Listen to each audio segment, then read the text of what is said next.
Greetings, dear subscribers and casual listeners of my channel. In the Harry Potter universe, magic is split into two paths, light and dark. The first is considered right, endorsed by society. The second, condemned, feared, and surrounded by an aura of dread. Since Harry himself belongs to the ranks of the good wizards, dark magic is only revealed in fragments throughout the books. Sometimes between the lines, sometimes through the words of minor characters, and much of it remains in the shadows, appearing only in supplementary materials. Today I invite you to dive deep into this mysterious side of the magical world and explore what dark arts truly are. Make yourself comfortable. Let's begin. Number 1. The dark arts aren't about summoning demons, they're about causing harm. Contrary to popular myth, the dark arts aren't about fantasy horror-style sorcery, summoning otherworldly entities, or performing sacrifices. In J.K. Rowling's world, the term dark magic refers to any spell or enchantment meant to cause harm to another. Even the most harmless spell can become dark if wielded with cruel intent. It's all about the purpose, not the form. Number 2. To wield the dark arts, you must truly desire harm. The unforgivable curses are the most vivid examples of the dark arts, but as Bellatrix Lestrange once said, it's not enough to simply say the words, you must genuinely, deeply wish to cause pain, death, or domination.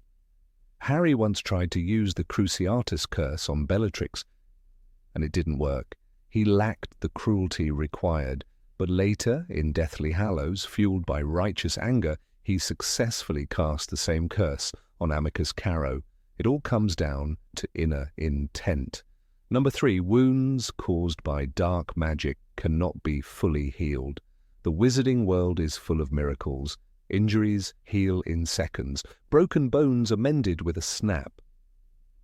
But dark magic plays by different rules. Harry's scar, for instance, remained with him forever, a reminder of magic that stepped outside the bounds of the ordinary. Dumbledore's hand, George Weasley's ear, Bill's disfigured face, all are marks of the dark, the kind that cannot be fully healed. Number 4. Some magical creatures are born from darkness. The basilisk is not just a snake, it's a monster, bred in ancient times by a dark Parselmouth. Its gaze kills. Its very creation is part of forbidden law. Another example, Dementors. These beings didn't become evil. They were born from suffering, grief, and despair. They cannot be anything else. They are darkness given form. Number 5. Studying dark magic is not illegal. Using it is. While the Ministry of Magic strictly forbids the unforgivable curses, not all dark magic is banned.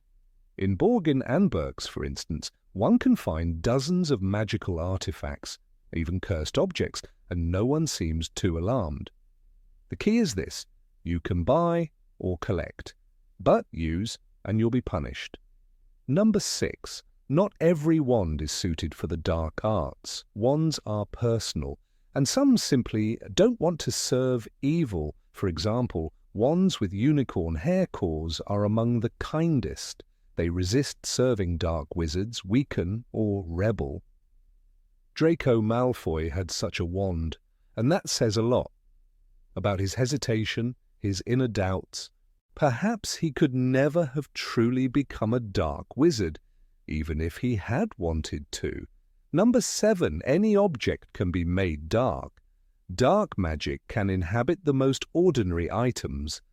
A ring, a necklace, a mirror. They become cursed, dangerous, often deadly. The most terrifying example are Horcruxes. Voldemort didn't just hide pieces of his soul. He infused objects with his malice, fear, and hatred, and those who stayed near them began to suffer, to change, to break from within. Number 8. Darkness doesn't always equal evil. Dark magic causes harm, but evil, that's a matter of intent. When Severus Snape killed Dumbledore, he committed an act of dark magic, but it was also an act of love, trust, and necessity. When Harry used the Imperious Curse in Gringotts, he broke the law. But it wasn't evil. Sometimes to defeat darkness you must touch it. What matters is not letting it enter your soul. Number 9, there's a philosophy behind dark magic. Dark magic is not just cruelty in action, it is a belief system, a cold, precise way of thinking. It teaches that fear is a tool and pain is a language. Those who follow it don't simply cast curses, they use magic to dominate, to shape the world by force. Voldemort was its most devoted student. There is no good and evil, he told Harry. There is only power, and those too weak to seek it. That was his creed, power over empathy, rule over mercy.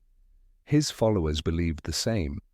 Bellatrix Lestrange didn't curse for revenge. She cursed for control. Every scream, every tremble was proof that she was stronger. To her, fear was beauty. Even spells that weren't curses, like legilimency, became weapons. Snape, though a master, used it defensively. Voldemort used it to break people. He dove into their minds, ripped through memory, shattered privacy like glass. He didn't ask questions. He invaded. Legilimency requires more than skill. It demands obsession, long hours studying emotion, thought patterns, lies in a heartbeat.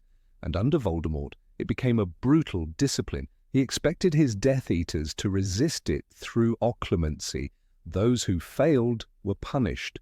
Number 10, some spells cannot be learned from books. Not all spells are written. Some are whispered, passed down in fear, in secrecy, from one dark wizard to another. These curses don't appear in textbooks, not even in the restricted section.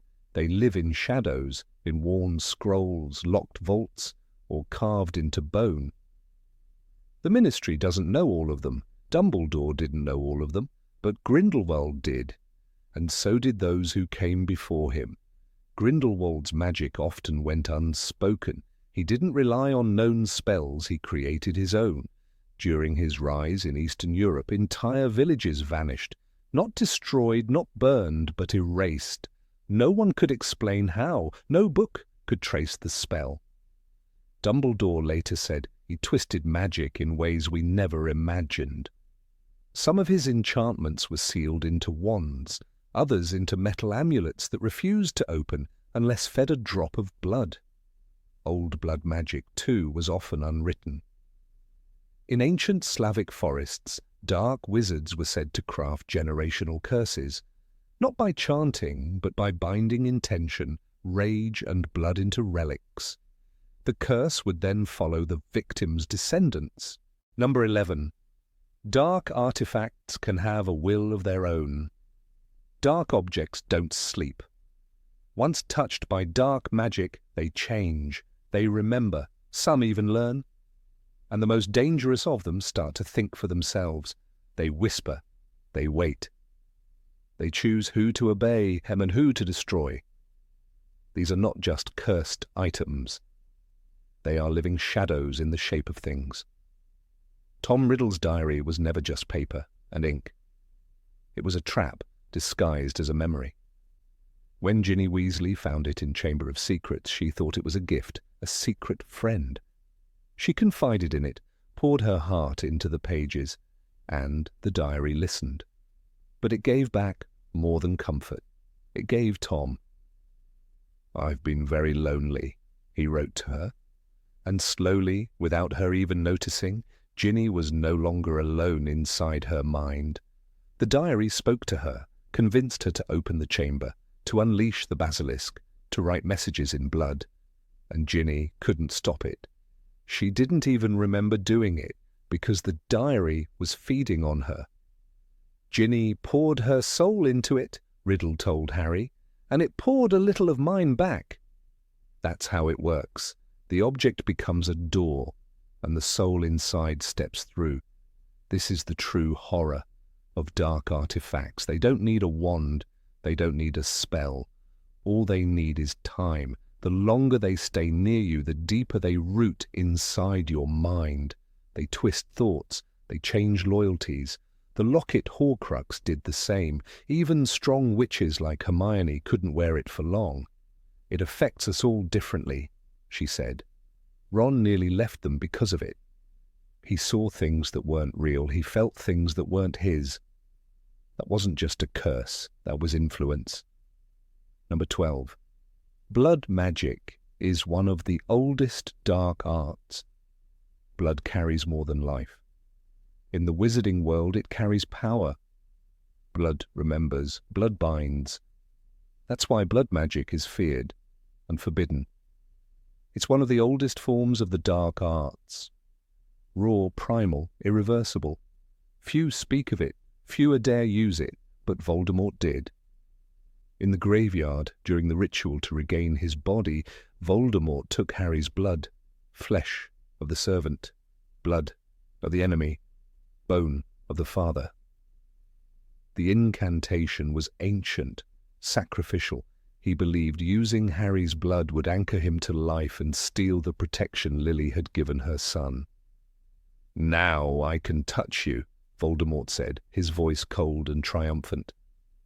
He saw blood not as sacred, but as a weapon. He was wrong. That same blood, flowing in both of them, tethered him to Harry and helped destroy him. But Voldemort wasn't the only one to touch this kind of magic. In the Half-Blood Prince, Dumbledore shows Harry a memory of a young Tom Riddle asking about Horcruxes. "Isn't 7 the most powerfully magical number?" Riddle asked.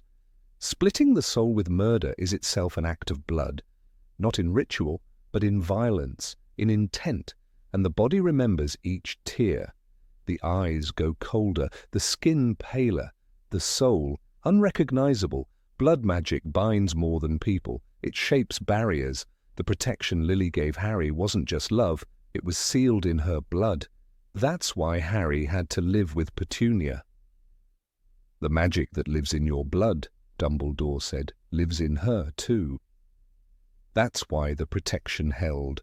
But only until Harry came of age. Blood draws lines across life and death, home and exile, love and sacrifice, and those lines are dangerous to cross. Number 13, darkness preys on the broken and hurt. Darkness does not knock, it waits, it watches, and it finds its way in through cracks, the ones left by grief, anger, and betrayal.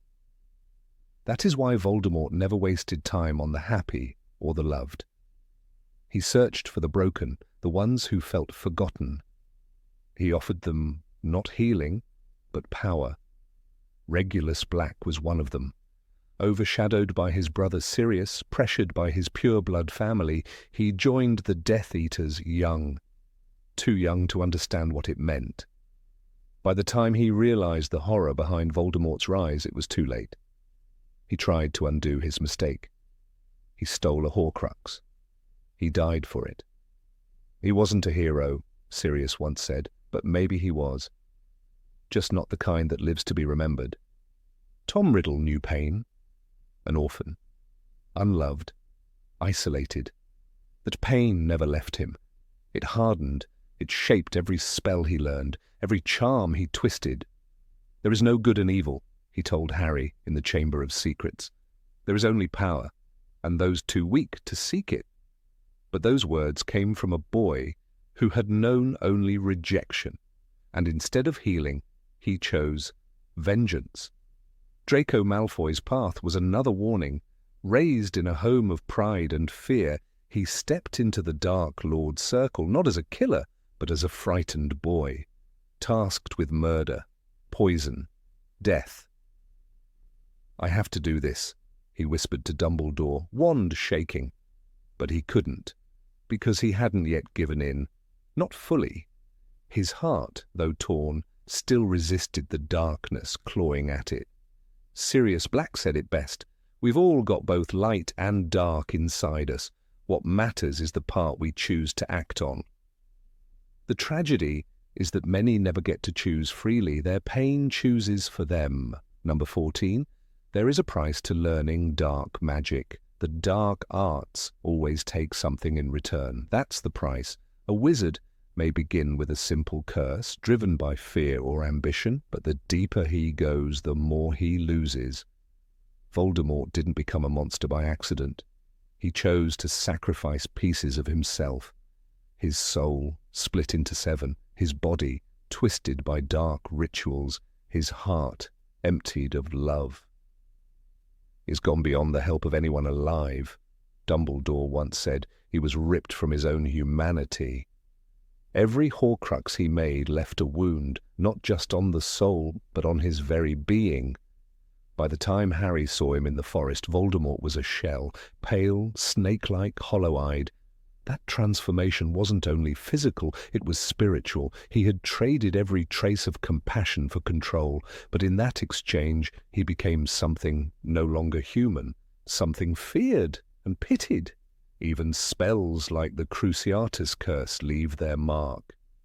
Bellatrix Lestrange didn't just torture for information, she enjoyed it. She laughed as Alice and Frank Longbottom screamed. "You need to mean it," she told Harry. "Righteous anger won't hurt me for long." The curse feeds on cruelty, and the more it's used, the more natural it becomes. Pain becomes a language, mercy becomes a weakness.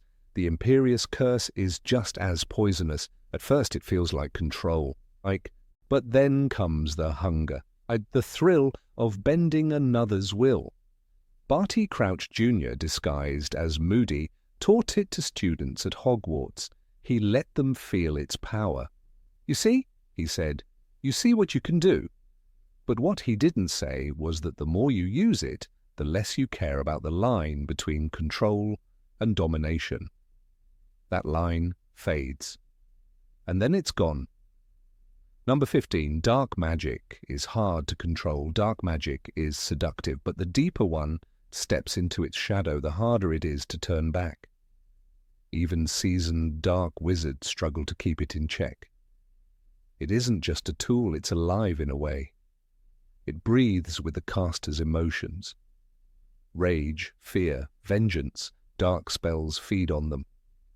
And when those feelings overflow, the magic erupts, wild, unpredictable, lethal. Crabbe never planned to die at 17, but inside the room of requirement, when flames exploded around them like living beasts, he lost control. "Fiend fire!" Hermione gasped in horror. "He's set the place on fire!" It was no ordinary blaze. The fire snarled and twisted into creatures, lions, serpents, dragons, each a monster made of flame, chasing everything that moved. Crabbe had unleashed something he couldn't command. Fiend fire, cursed fire. It's one of the most dangerous kinds of dark magic, Hermione later explained, her voice shaking. Very difficult to control, very dangerous. It was meant to destroy, and it did. Not just the room, not just the Horcrux, but Crabbe himself, consumed by the very magic he cast. A final, blazing lesson in the cost of wielding what you don't understand. Voldemort knew this truth better than most. His rise to power wasn't just marked by fear, it was defined by his mastery of the dark arts. But even he, with all his knowledge, never taught his followers to control fiend fire. Why? Because some things are too wild even for him. "There is no good and evil," he once said. "There is only power, and those too weak to seek it." But the power he spoke of often turns on its master. Number 16. Some ancient rituals are still forbidden. In the deep, windowless chambers of the Department of Mysteries, where time runs oddly and voices echo as if trapped in glass, there are sealed cabinets never touched by wand or hand. These cabinets contain fragments of parchment that hum with old power, books bound in dragon hide with ink that refuses to dry, and scrolls written in forgotten tongues. These are the remnants of ancient magic, rituals so dangerous that even the boldest unspeakables dare not study them too long. Though the Ministry of Magic has allowed the use of certain dark arts under controlled conditions, it draws an uncompromising line at the threshold of what it calls the irrevocable rites, rituals from the first age of wand lore, now buried under centuries of dust and silence. One such ritual whispered about in certain corners of Nocturne Alley is known as the mirror rite. Sometimes called the ritual of seeing, this spell allows a witch or wizard to glimpse the moment of their own death. The incantation is long lost, but an enchanted object, the Mirror of Final Sight, is rumoured to have survived. The last known user, a seer named Casilda Vane, attempted the rite in 1292 and vanished from her home that very night. All that remained was a note written on the wall in silver blood. I saw it, and it saw me. The ministry confiscated the mirror and locked it behind the fourth door on the left in the Department of Mysteries. It has never been opened again. The danger of such a ritual isn't simply in its knowledge. It's in the change it makes to the soul. Those who see their end, even from afar, are said to become pale imitations of themselves, disconnected from life, drawn toward death like moths to flame. Headmaster Phineas Nigellus Black once remarked, "It is not death that curses a man, but the knowing of it." That quote remains etched above the forbidden archive in the Department of Mysteries, though few today recall its source. Even more haunting is the Circle of Atonement.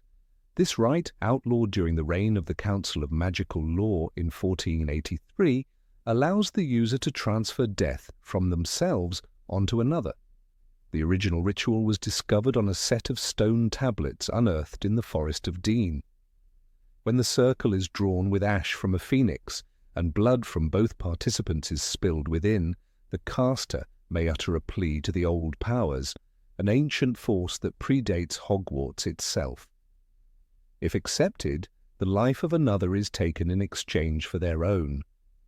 It is said that Salazar Slytherin himself dabbled with this rite after the death of his son, but there is no confirmation in Hogwarts records.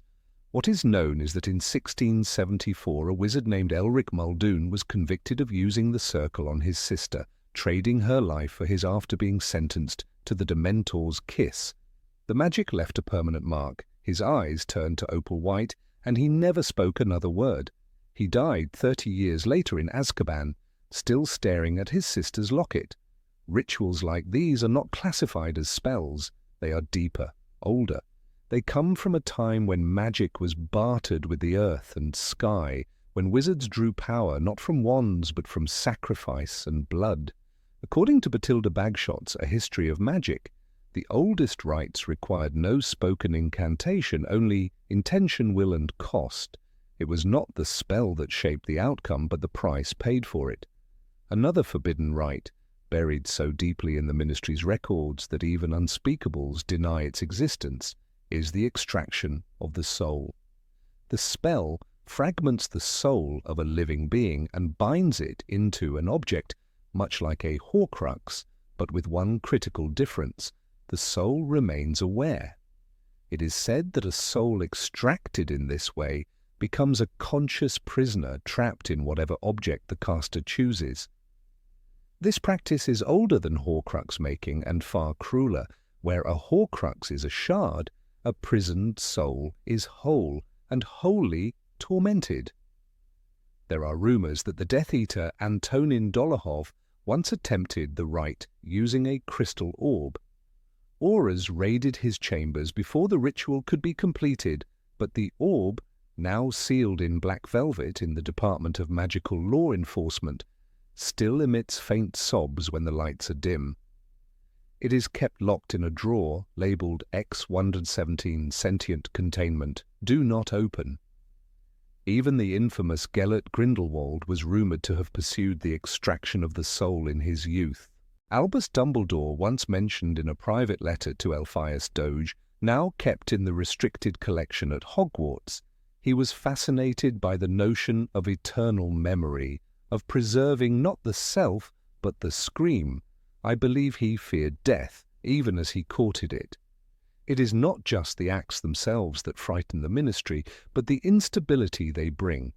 Old magic is like a rope pulled too tight. Eventually, it snaps. The wizard may get what he wants, but the fabric of reality pays the cost. One recorded case in 1721 tells of Beatrice Locksley, a young witch who attempted a ritual of resurrection in the Cotswolds. Her brother had drowned. The ritual involved burying a photograph, her wand, and 3 drops of unicorn blood beneath the moonlight. He returned, but something followed. Witnesses claimed her home became filled with voices, windows shattering without cause, clocks running backward. Her brother died again 7 days later, but this time he took her with him. Number 17. Even muggles have used dark power.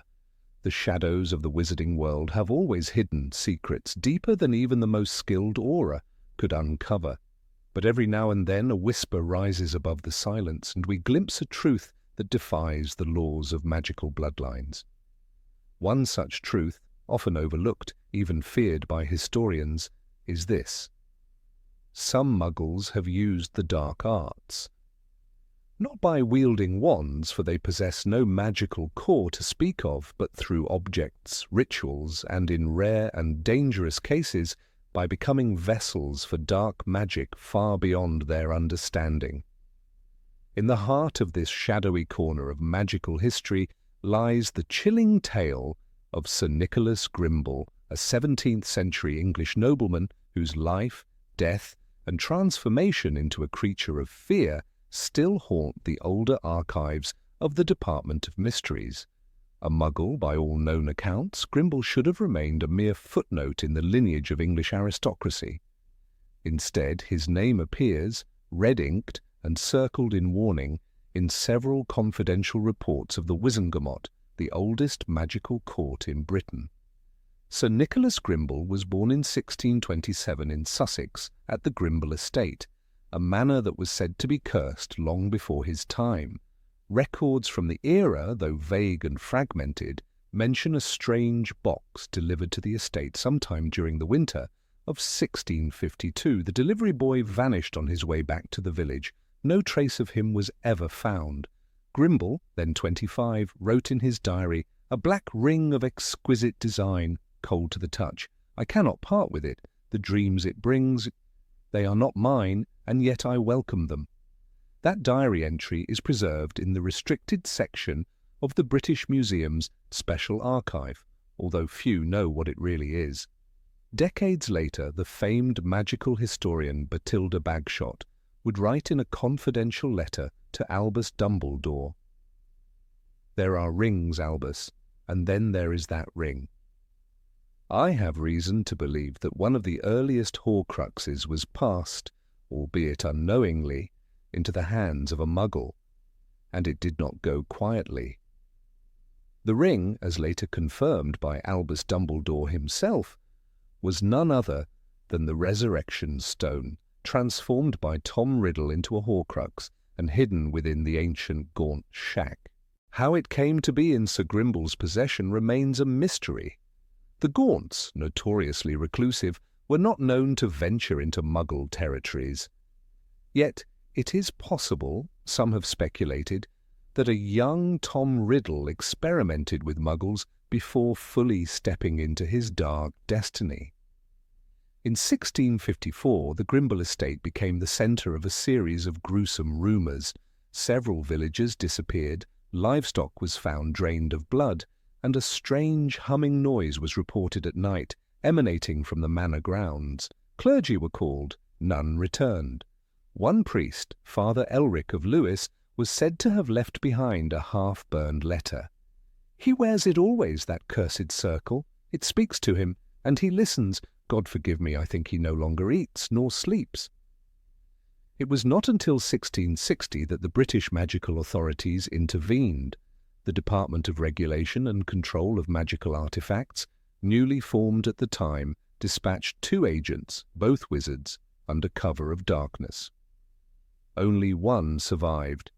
In a debriefing now sealed in the ministry's lower vaults, he claimed, "Grimble's eyes were not human. They were obsidian, cold, and filled with something that watched through him. When he spoke, it was not his voice, but many." This suggests that the Horcrux did not simply possess Grimble, but used him as a conduit, a Muggle marionette, animated by Voldemort's fractured soul.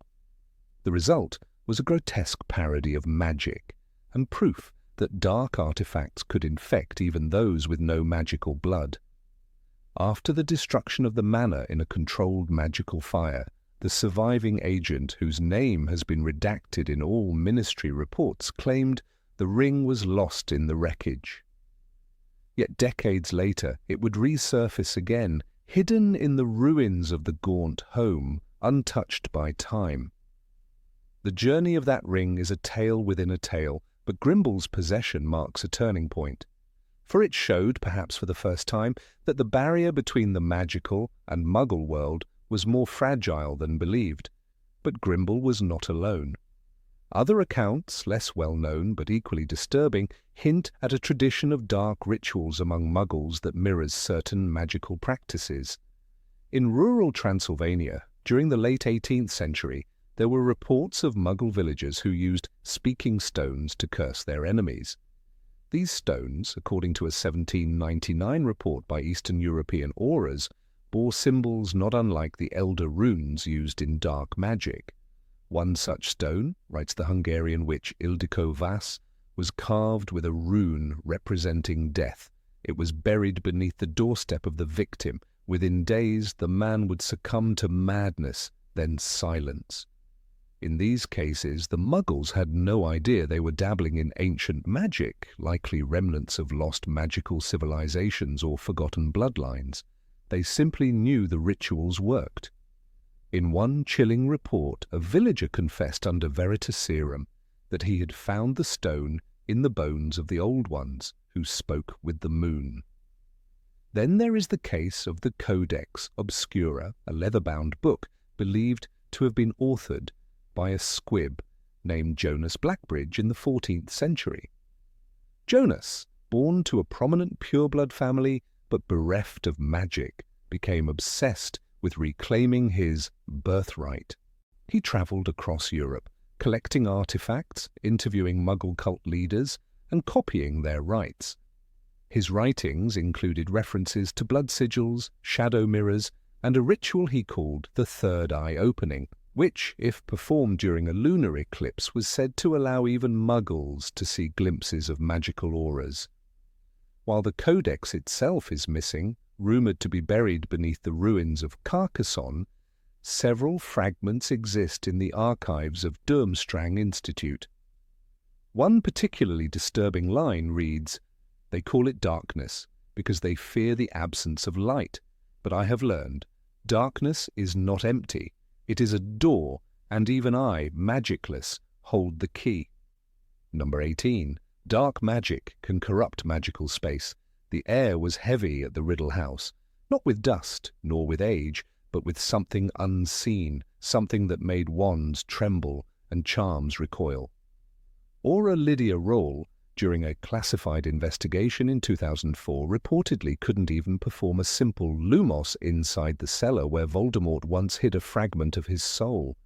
It was as if the light itself didn't want to exist there, she would later say.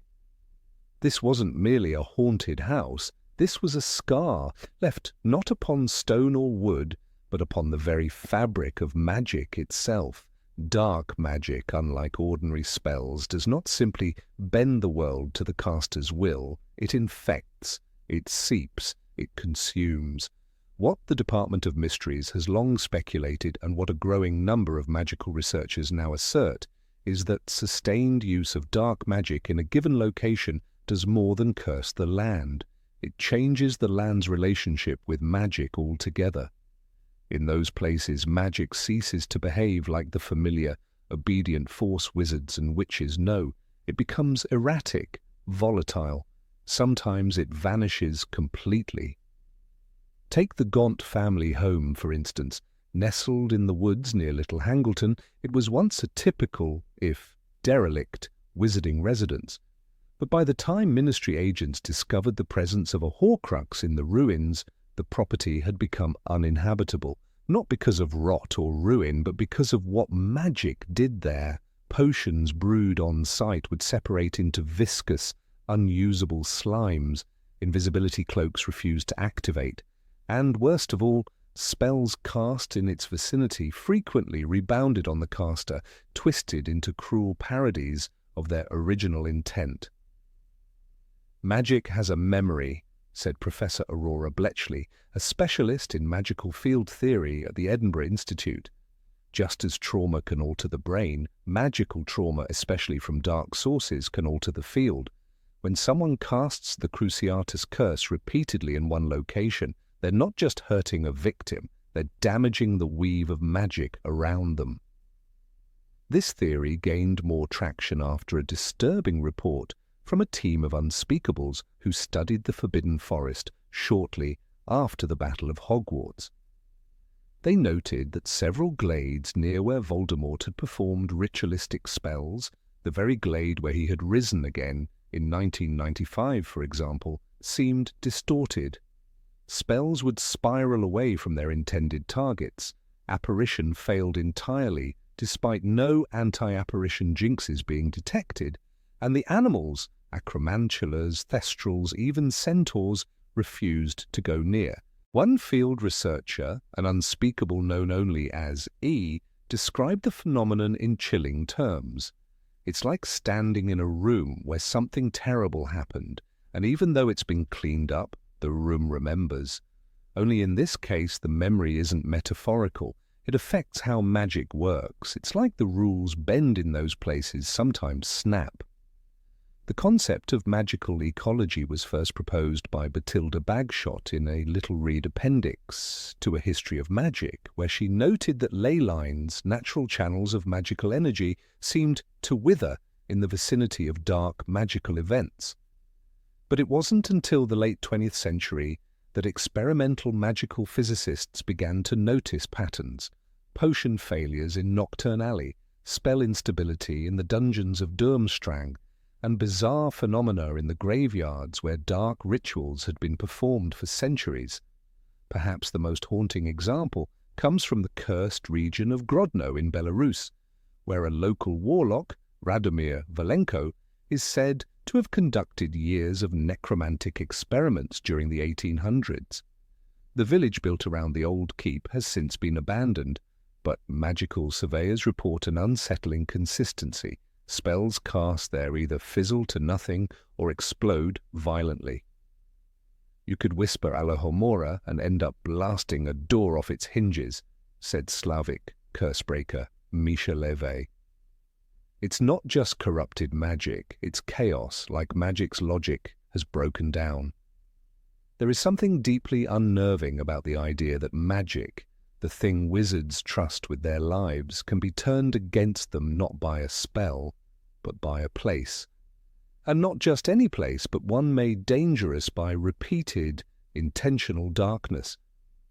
Consider what happened to Ron Weasley when he destroyed the Horcrux locket in Harry Potter and the Deathly Hallows. The locket didn't just protect itself, it fought back, unleashing a torrent of despair and rage, preying on Ron's deepest fears.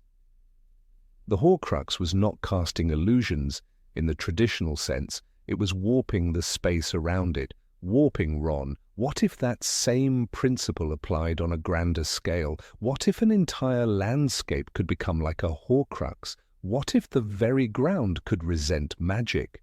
Professor Helena Smethwick, who has catalogued cursed locations for over 30 years, believes this isn't merely theoretical. "When you spend time in these places," she says, "you feel it in your bones. It's like your wand knows something is wrong, even if your brain can't articulate it." Sometimes we see magical creatures avoid entire forests. We think they're being skittish. I now believe they're sensing a kind of magical sickness. In their report titled Residual Thaumaturgic Warping in Post-Dark Environments, the Department of Mysteries identified over 25 such wounded zones in Britain alone. Some, like the ruins of the Lestrange estate, are sealed by law. Others remain untouched simply because their reputations keep people away. One village in Cornwall, once home to a notorious blood ritual cult, now sees brooms fail mid-flight, and owls lose their bearings when flying overhead. The phenomenon even extends to magical artifacts. In Half-Blood Prince, Dumbledore warns Harry about the cave where Voldemort hid a Horcrux, saying, "It is not the place itself, but what has been done there that makes it dangerous." Yet the cave was the danger. The enchantments placed within it, blood wards, inferi pools, and more, left behind a residue so potent that even years after its dismantling, the area is still avoided by merfolk and suffers inexplicable tidal changes. Number 19. Fear makes dark magic stronger. Of all the secrets whispered through the cold stone corridors of Hogwarts and buried within the pages of dusty tomes in the restricted section, none are quite as chilling as the true nature of dark magic. While spells and curses can be memorized and repeated, their real power, raw, ancient, and unyielding, comes from a source not written in incantations, but rooted deep within the heart. Dark magic, as known to those who dared wield it, is not just performed, it is fed, and its sustenance is fear. When Tom Riddle became Lord Voldemort, he understood what many failed to grasp. Fear wasn't merely a tactic to control people, it was fuel. The Dark Lord used terror as both weapon and amplifier. In every step he took towards immortality and domination, he ensured that fear preceded him like a storm front. "You know who has returned," Dumbledore warned solemnly. But it wasn't just the man who returned, it was the climate he carried with him, an atmosphere of dread that made his spells all the more deadly. Take, for instance, the effect of the Cruciatus Curse. Legally classified as one of the 3 unforgivable curses, its pain is legendary. But as Bellatrix Lestrange once sneered, you need to mean it. It wasn't enough to speak the words, true suffering had to be desired. Fear, both in the caster and the victim, acted as a multiplier. The more terrified the victim, the deeper the agony. Bellatrix relished this.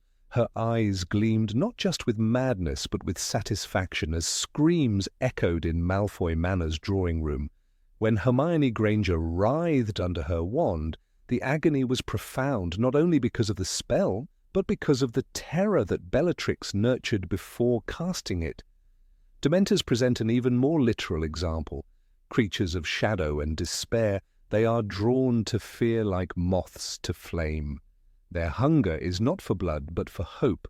Their presence alone is a vacuum, sucking joy and warmth from the air. But fear, true, soul-crushing fear, makes them stronger. They feed on every good feeling, every happy memory, Lupin explained, during his defense against the dark arts lessons. You'll be left with nothing but the worst experiences of your life. When the Dementors attacked Harry on the Hogwarts Express, his terror summoned not only the memory of his mother's screams, but also made the creature's assault nearly lethal. It was only Lupin's swift intervention with a Patronus that saved him.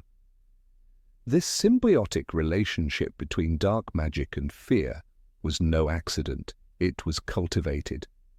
Voldemort's entire regime was a theatre of terror. He did not simply seek to kill his enemies, he wanted the world to tremble before him. He encouraged the spread of rumors, unspeakable punishments, mysterious disappearances, the occasional flash of the dark mark in the sky, to keep fear alive even when he was out of sight. In the words of Kingsley Shacklebolt, "You may not like him, Minister, but you can't deny Dumbledore's got style." And just as Dumbledore had style, Voldemort had spectacle, except his was dark, dreadful, and relentless. It was no coincidence that during Voldemort's reign, spells that had once been difficult became devastatingly effective. The Imperius Curse, for instance, worked more easily on minds already broken by fear. The resistance most witches and wizards might have summoned under normal conditions was often gone. They were too afraid to resist, too panicked to question, and so dark magic took root more deeply than ever before. As fear spread, so too did the reach of Voldemort's influence. The case of Mary Cattermole, accused of stealing magic, highlights this. In the ministry's underground courtroom, her trial was a travesty, overshadowed by Dolores Umbridge's saccharine cruelty. Yet it wasn't the questions or the unjust accusations that made Mary collapse into near hysteria. It was the Dementors floating silently above her, summoned as enforcers of law. The message was clear. The government itself had embraced fear as an official policy, and as long as fear reigned, the ministry's corrupted magic thrived. The Death Eaters themselves understood this instinctively. Lucius Malfoy, outwardly composed and aristocratic, still used intimidation as much as spells. His threats were often more dangerous than his wand. Others, like Fenrir Greyback, did not even require a wand. His mere presence and the horrific stories associated with him were enough to cause panic.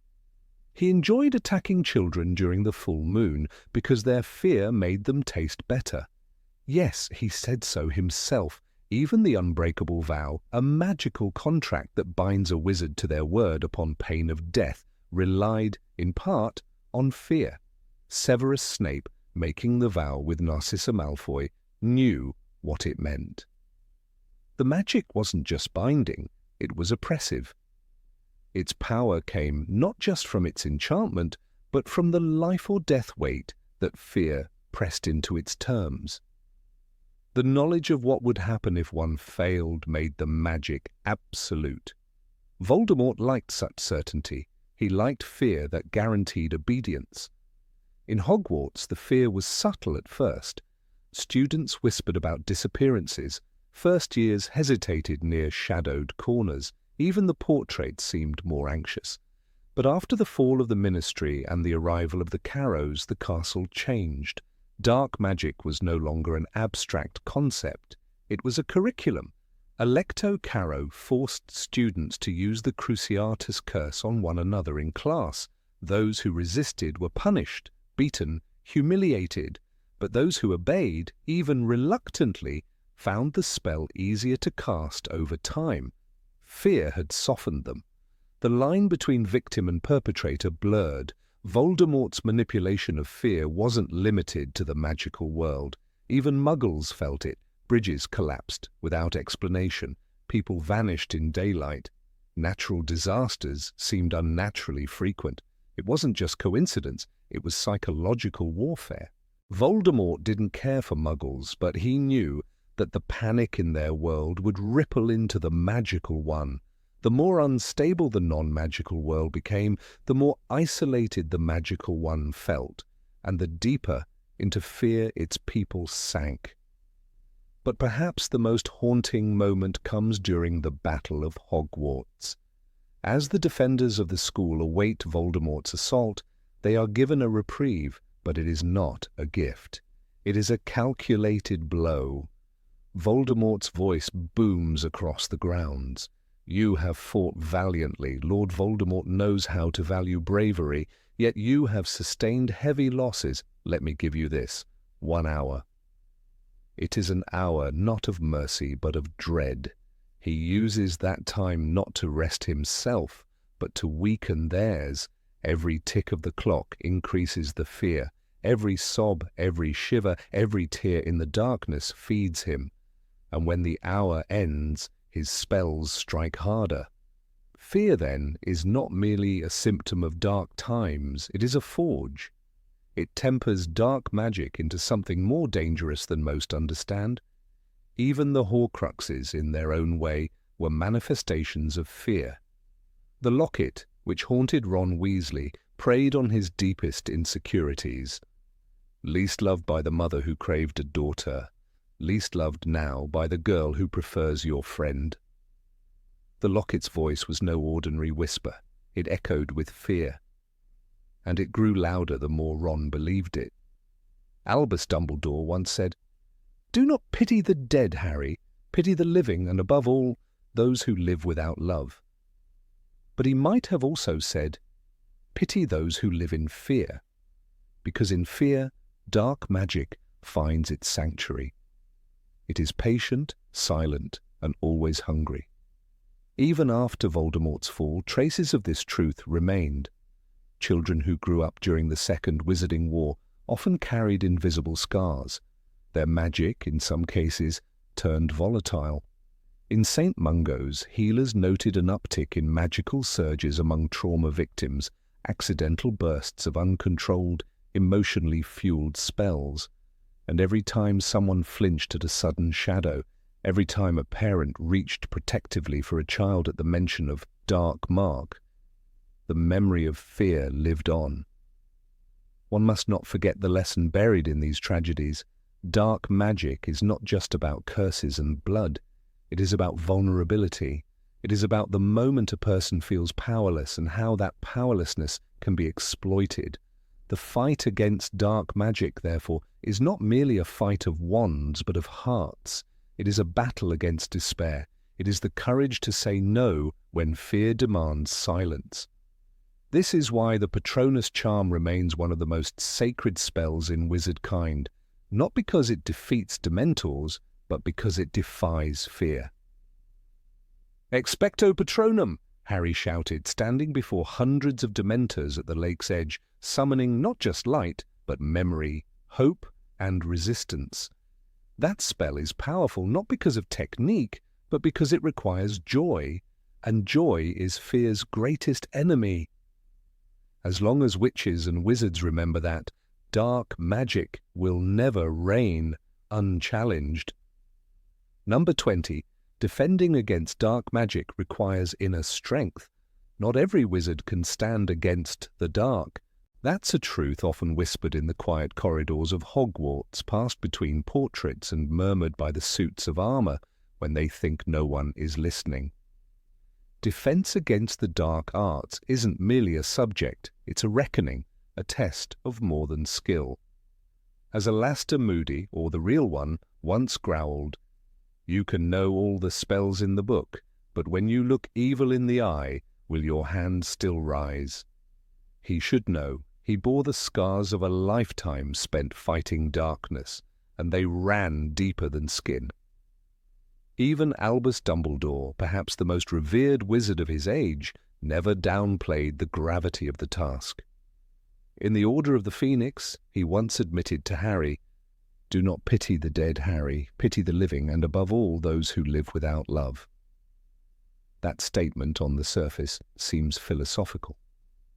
But beneath it lies a fundamental truth. Those who fight the dark without light in their own hearts are often the first to fall.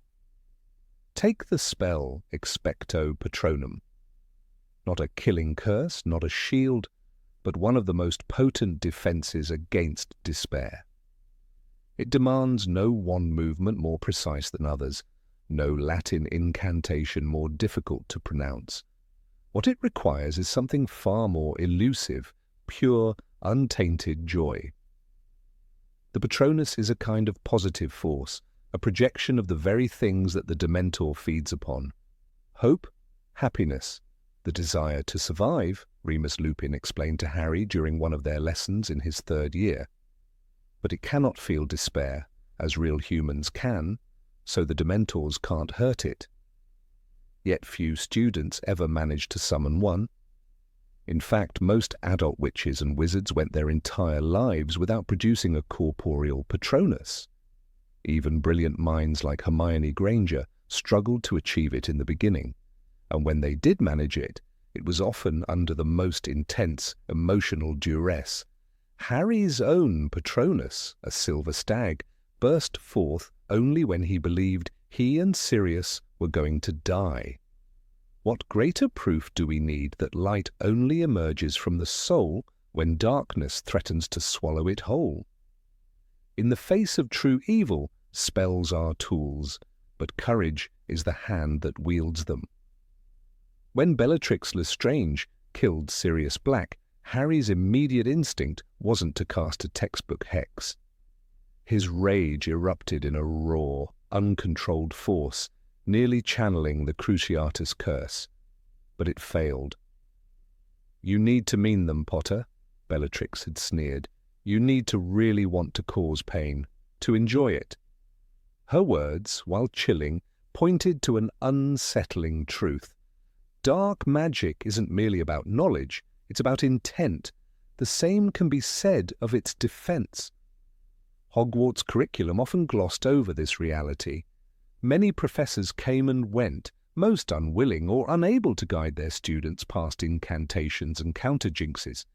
Gilderoy Lockhart, for all his flair and fame, couldn't teach a flobberworm to burp. Dolores Umbridge, who treated the subject as an intellectual exercise, denied practical learning altogether, leaving her students vulnerable to what she termed unapproved aggression. Only a few, like Lupin, truly prepared their students for what lay beyond the safety of the castle's stone walls. But even Lupin couldn't teach them soul. That's not in any textbook. Soul is what kept Neville Longbottom standing after watching his parents tortured into madness. It's what made him draw the sword of Gryffindor from the Sorting Hat when all hope seemed lost. Neville, who had once been mocked for his clumsiness, showed that true strength grows in silence. That defense isn't always loud or flashy. Sometimes it's just the choice to stand. When the Carrows took over Hogwarts during the height of Voldemort's reign, the subject of defense against the dark arts was twisted into something foul. Amicus Carrow didn't teach defense. He taught aggression, cruelty, and subjugation. "You're going to use the Cruciatus curse on them," he told students, "because I say so, because it's high time you learned what real power feels like." That year, defense wasn't about protection, it became resistance. Students like Ginny Weasley, Luna Lovegood, and Neville revived Dumbledore's army, not to learn spells, but to keep hope alive. Their classroom became the room of requirement, their textbook was desperation, and their teacher was fear. But they endured. Why? Because they were bound by something stronger than any curse. They fought not for glory, but for each other. That is the true essence of defending against the dark, not to conquer, but to preserve. To protect joy when joy is scarce, to believe in good when evil roars the loudest. Consider Severus Snape, whose entire life was a walking contradiction. Though he taught defense against the dark arts only in Harry's 6th year, his knowledge of the subject was unparalleled. His very existence was a balancing act between light and shadow. While others cast spells with ease, Snape fought the war within himself every day. His Patronus, a doe, Lily's Patronus, was a ghost of the love he carried silently, painfully, for years. His defense wasn't just magical, it was emotional endurance. A man who lived among monsters, pretending to be one, to serve a cause he couldn't name without breaking. In the Battle of the Department of Mysteries, 6 students faced off against hardened Death Eaters. None were fully trained. All bore scars, but they survived, barely, not because of superior magic, but because they refused to give in. "We're not giving up," Harry had said. "We're going to keep fighting." The Ministry called it reckless, but in truth it was one of the finest examples of what real defense looks like. Not polished, not perfect, but desperate, united, and deeply human. Andromeda Tonks, cousin to Bellatrix, once told Kingsley Shacklebolt, "I knew what she was becoming long before the Dark Mark. I just never believed it would go that far." Her words echo in many families torn apart during the war. Defense isn't always about external threats. Sometimes it's about recognizing the signs in people we love and having the strength to walk away. Or, as Dumbledore might say, having the wisdom to choose what is right over what is easy. Defense is a state of being. Hermione, for all her academic brilliance, knew this. When they were on the run searching for Horcruxes, she wasn't just the brain, she was the anchor. She packed the tent, cast the protections, and watched over Harry and Ron when both lost hope. In those moments, she defended not only against the Death Eaters, but against the slow creep of despair. That, too, is magic. And yet, not all defense is heroic. Peter Pettigrew, once a marauder, made his choice. He betrayed his friends not out of ambition, but fear. In that choice lies another lesson, that the absence of strength is also a form of surrender. He defended nothing, neither friends, nor ideals, nor self. And in the end, even his magical debt to Harry could not save him. The founders of Hogwarts understood this complexity. Godric Gryffindor prized bravery, but Helga Hufflepuff taught loyalty. Rowena Ravenclaw valued intellect, but Salazar Slytherin prized resourcefulness. Defense against the dark arts requires all of these. To stand against darkness, one must be brave, but also clever, loyal, and adaptive. It is not a single virtue that wins the battle, but many. Harry, in the graveyard at Little Hangleton, faced Voldemort alone. There was no teacher to correct his form, no classroom to shelter him. Only memory, instinct, and will. When their wands connected through Priori Incantatem, Harry saw shadows of the dead, his parents, Cedric, others, all whispering strength into him. "Don't break the connection," James had said. "We're here. You're not alone." Perhaps, in the end, the strongest defense is that very truth. You are never truly alone when you fight for the light. Even during the final battle at Hogwarts, some still didn't understand. Pious Thickness, placed under the Imperius Curse, fought on the wrong side, not because he believed in the cause, but because his will was not his own. This raises an even more terrifying question. What if defense isn't enough? What if darkness breaks in through the cracks in your mind? That's why occlumency, the defense of thought, is among the most difficult magical disciplines. Snape tried to teach it to Harry, but without trust it failed, and that is perhaps the core of it all. Defense against the dark arts is not about aggression, it's about boundaries. Boundaries of the heart, the mind, the soul, knowing who you are and what you won't become. It's the ability to say no when everything in you screams yes, to walk into fire and walk out whole. The war may be over, Voldemort may be gone, but the need for defense remains. Not all darkness wears a mask or carries a wand. Sometimes it whispers in politics, or seeps into our fears, or seduces with promises of safety at the cost of freedom. That's why Hogwarts still teaches the subject, why new generations must rise, wand in hand, heart guarded but open. In the words of Remus Lupin, the world isn't split into good people and Death Eaters. The world is complicated, and so is the fight. But so long as there are those willing to resist, not just with spells, but with kindness, resilience, and love, then the dark can never truly win. So train your wand hand, learn your incantations, but more than that, train your spirit. Because in the end, Protego can shield you from spells, but only the soul can shield you from surrender. Number 21, dark spells can infect the wizard. The first time Barty Crouch Jr. cast the Cruciatus Curse, something inside him trembled, not from guilt or horror, but from ecstasy. He was only 17 then, freshly escaped from the iron walls of Azkaban, his soul already stained by the madness of his father's ambition and the Dementor's breath. And yet, it was that first taste of true agony, not his own, but someone else's, that sealed his fate. He had whispered Crucio with hesitant lips, but by the 5th time he no longer whispered, he laughed. Dark magic, in its purest form, is not just destructive, it is parasitic. It does not rest solely on the victim, it coils around the caster like a living thing, hungry and patient. Wizards and witches often believe that power lies in mastery, in control. But dark magic is not a tool, it is a force with its own will. As Professor Lupin once warned Harry, the dark arts are many, varied, ever-changing and eternal. Fighting them is like fighting a many-headed monster. What he didn't say is that using them is like feeding one. Take Professor Quirrell, the shy, stammering man in the purple turban. When Harry first met him, Quirrell appeared nervous and harmless, the sort of man who wouldn't kill a spider, let alone a unicorn. But behind his meek demeanour, Quirrell had already made a decision that would seal his fate.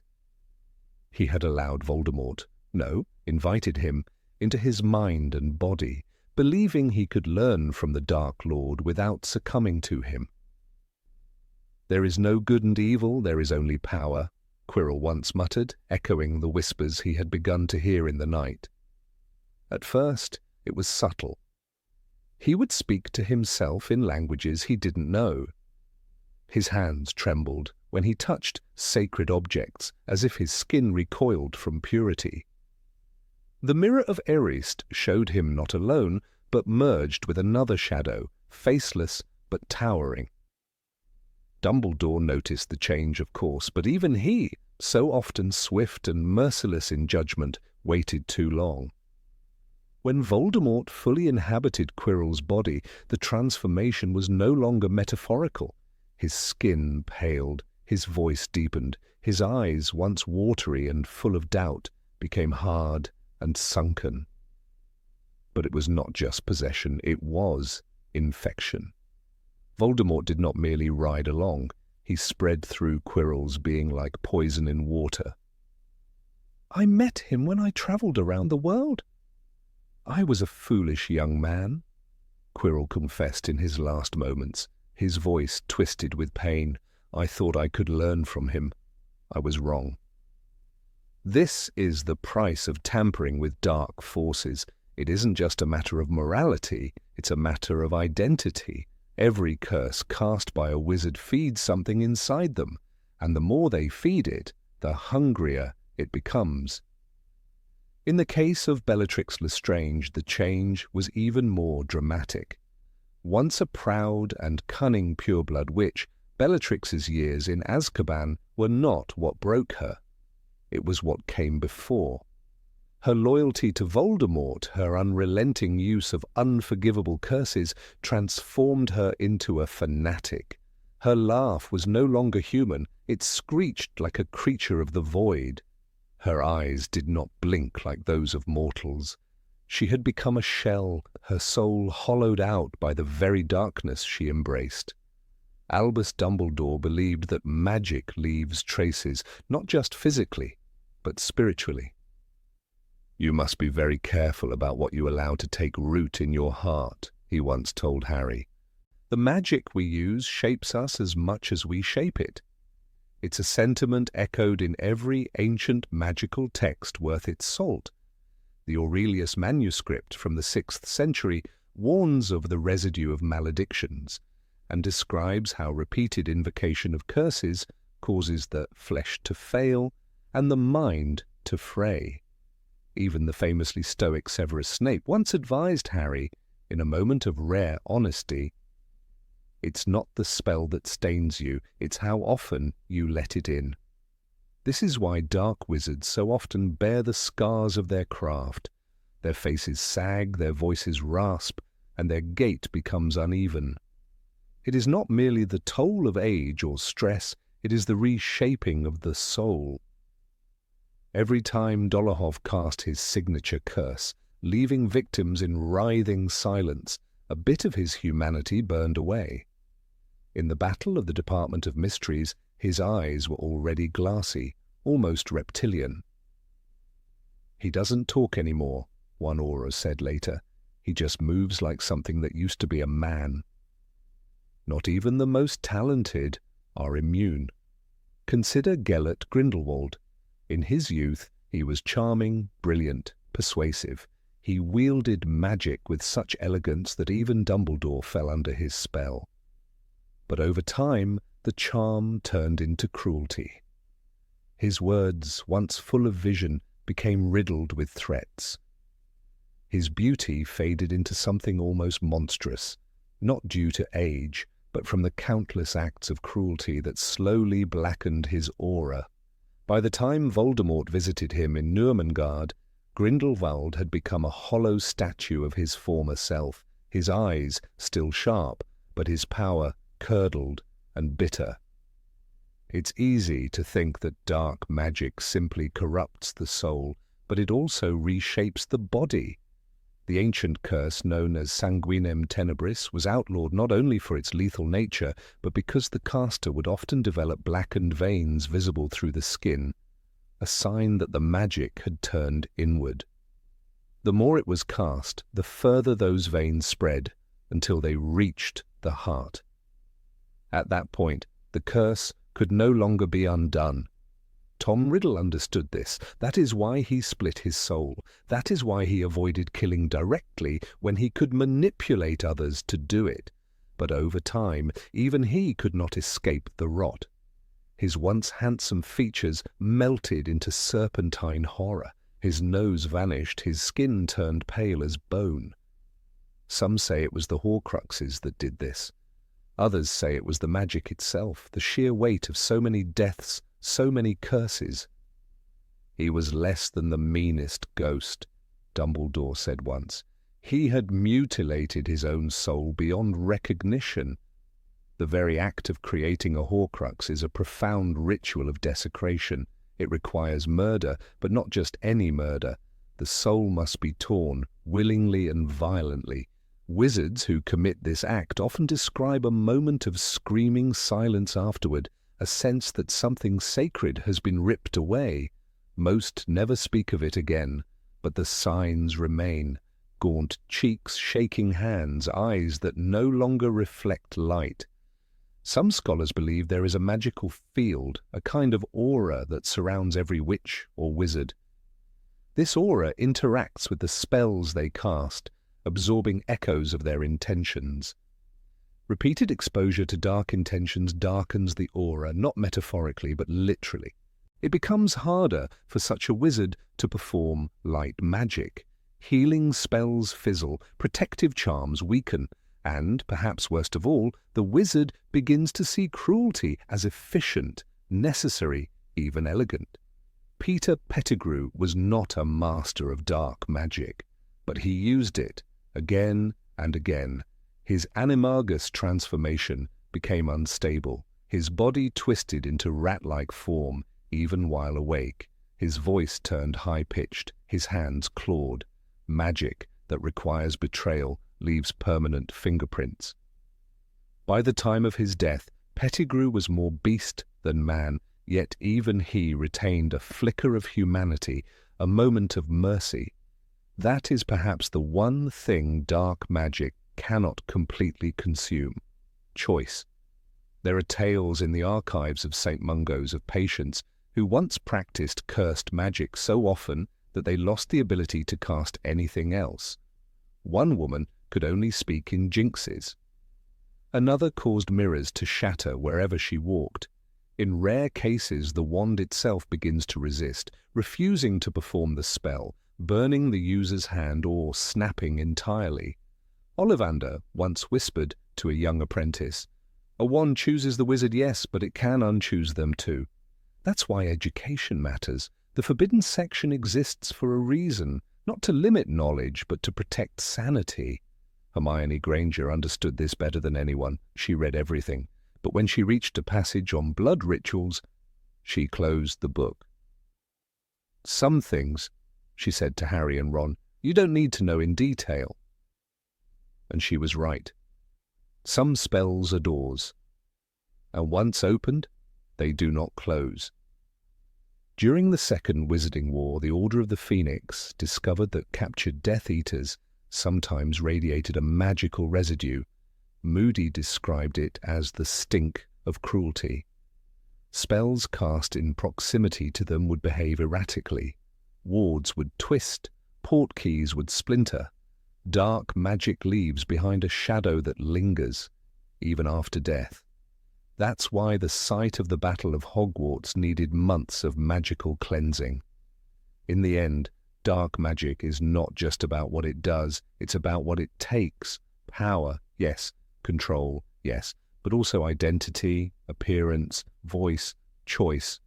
It doesn't ask for payment, it demands it. And once given, it rarely returns anything but regret. So the next time a young wizard lifts their wand and speaks a curse with trembling lips, They should remember Quirrell's face, half burned by the very master he served.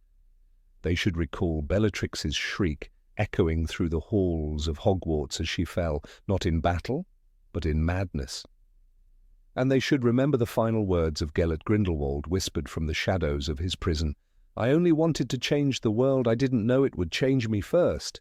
Number 22. Some curses are invisible and slow. They say, not all evil arrives with a flash of green light. Sometimes it slips in through a dream.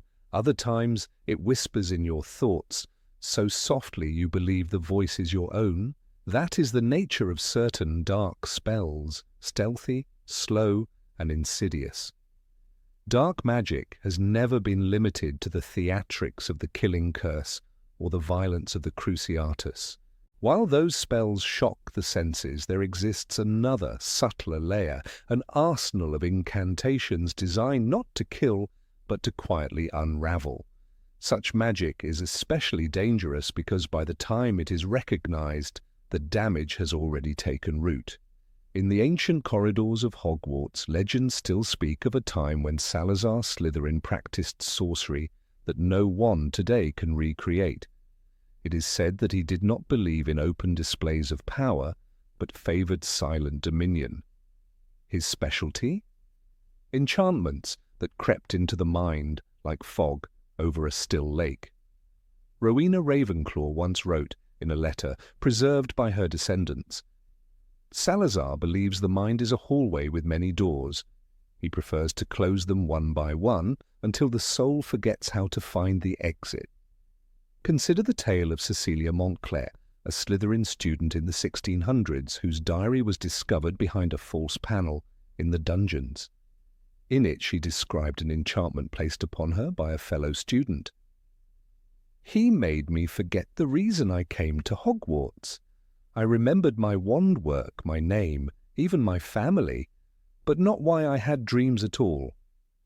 I stopped laughing in the mornings. No counter-curse was listed. Her entries grew increasingly fragmented until they ended mid-sentence, as if the thought had dissolved entirely.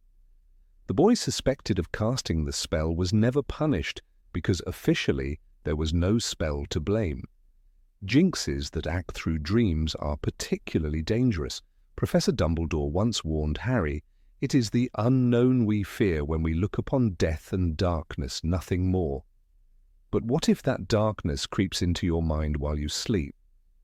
What if the fear doesn't end with waking? In Harry's 5th year, he experienced visions of the Department of Mysteries, his thoughts subtly guided by Voldemort through the connection of his scar. Though this was the result of a magical link and not a specific curse, the effect was similar, slow, persuasive manipulation. It began as a whisper in the night, and nearly led him into a deadly trap.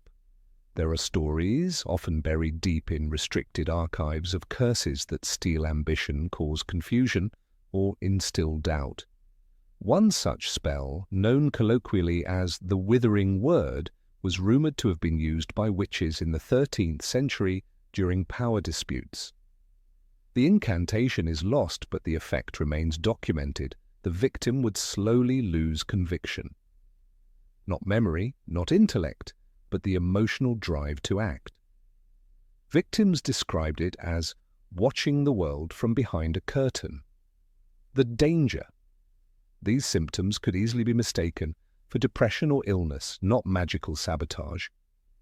Not all dark spells scream their arrival. Some enter through familiar phrases. Professor Slughorn once mentioned there are potions that can simulate love, loyalty, even trust. Why not spells? Indeed, in the hands of a cunning wizard, a spell could plant false affection or seed paranoia. The infamous spell, Suspirare Mentem, now banned, was known to implant suggestions into a person's thoughts, not as commands, but as urges. Victims claimed they began to feel sudden hatred for close friends or irresistible curiosity about dangerous places. One witch, Meredith Corley, walked into the Forbidden Forest in 1927 and never returned. Before leaving, she had written, "There's something I must know, I must see it." The Ministry of Magic rarely acknowledges these types of spells, largely because they are almost impossible to prove. As one unspeakable wrote anonymously in the darkest ink, "How do you show that a thought was not yours, that a feeling was planted?" The answer is, you often can't. And this is why such enchantments are favored by those who want control without confrontation. It is believed that Voldemort himself experimented with these kinds of magic in his early years. Before he ever uttered Avada Kedavra, he had already mastered the art of persuasion, perhaps magically enhanced. Dumbledore noted in The Half-Blood Prince, he had a certain gift for making people feel as though they were the most important person in the room, and then persuading them to do the unthinkable. Was it charisma, or was it something more? Even the enchanted locket of Salazar Slytherin exhibited traits of subtle, dark magic. When worn, it caused unease, suspicion, and despair. Not overtly, but as a slow drip poison of the mind. Ron Weasley nearly abandoned his friends under its influence. "You think I don't know how this feels?" he yelled in the Deathly Hallows. "You're nothing special, no one loves me?" None of this was true, but it felt true, and that's the most dangerous kind of lie. More recently, records from St. Mungo's describe a case of a ministry worker who began forgetting details of a sensitive investigation. The Obliviator squad was consulted, but no traces of memory spells were found. Yet the man's mind continued to deteriorate. He stopped visiting his family. He lost interest in his work. Eventually, he could not recall why he had joined the ministry at all. He was transferred to the janitorial department, where he now sweeps the hallways and hums a tune that no one recognizes.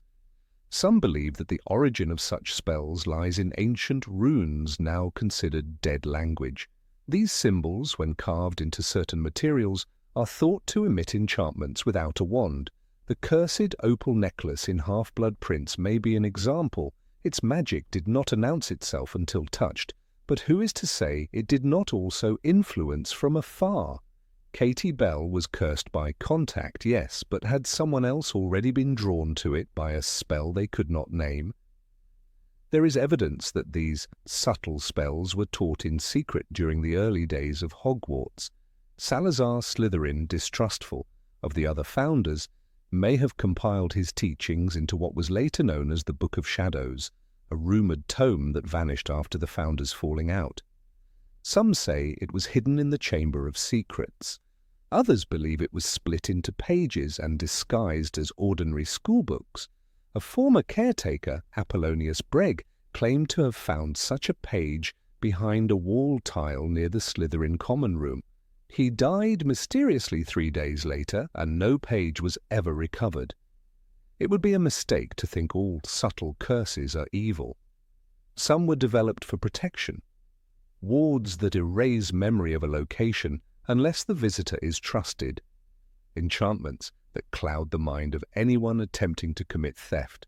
But the line between protective and manipulative is thin and dangerous. Luna Lovegood once speculated that the ministry itself used such spells during times of crisis. "They make you forget how angry you were," she said to Harry during their time at the Quibbler office. "They don't erase the memory, just soften it." Whether true or not, the idea chilled Harry. Magic that changed how you felt about your own truth? That was darker than any hex. Not even the most skilled auras are immune. Kingsley Shacklebolt reportedly had to undergo a ritual cleansing in 1999 after claiming he had forgotten what he was supposed to remember. He never elaborated, but it is widely believed he encountered a mind curse designed to hide something rather than destroy it. The mind, after all, is both fortress and prison. In the hidden history of wizardkind, perhaps the most frightening spell ever cast was not the killing curse, but one whose name we will never know. A spell designed not to harm the body, but to rewire the soul. There is a legend among the goblins of Gringotts about a witch who enchanted her husband so subtly that he forgot he ever had ambitions of rebellion. He worked for her family for decades, smiling.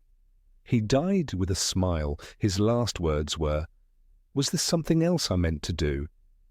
Harry Potter, even in the midst of war, recognized the power of such spells. In the Deathly Hallows, he asks Hermione, "Do you think we'd know it if someone tried to make us forget? Not all at once, just little bits." Hermione, ever the scholar, had no answer. This, perhaps, is the ultimate danger of unrecognizable dark magic. Not that it kills, but that it erodes. Not that it burns, but that it dims the flame slowly. The victim never screams. Sometimes they even smile. Number 23. Some family curses still remain active. They say magic can be tamed, mastered, shaped by will and wand, but not all spells unravel so easily. In the hidden annals of wizarding history, there lies a darker truth, whispered through generations and etched into the very blood of certain families. Family curses, old, cruel, and terrifyingly stubborn, are more than legend. Some have lasted for centuries, untouched by time, immune to even the most potent counter-curses. And though the modern wizarding world likes to think itself evolved beyond such barbarities, the Department of Mysteries would beg to differ. Their work, quiet and often unsettling, involves the study of ancient familial magics, curses so intricately woven into bloodlines that unraveling them might as well be trying to unmake the soul itself. The most chilling case known to the public is, of course, the House of Gaunt. Descendants of Salazar Slytherin, their bloodline was once a source of pride, pure and untainted by outside lineage. But that obsession with purity festered. Over generations, the Gaunts grew more isolated, more paranoid, more deranged. What began as a legacy of power became a lineage cursed by madness and ruin. "My mother, she was a Gaunt," Tom Riddle once sneered, half with pride, half with disgust. "She died giving birth to me. My father abandoned her. They were not like other people."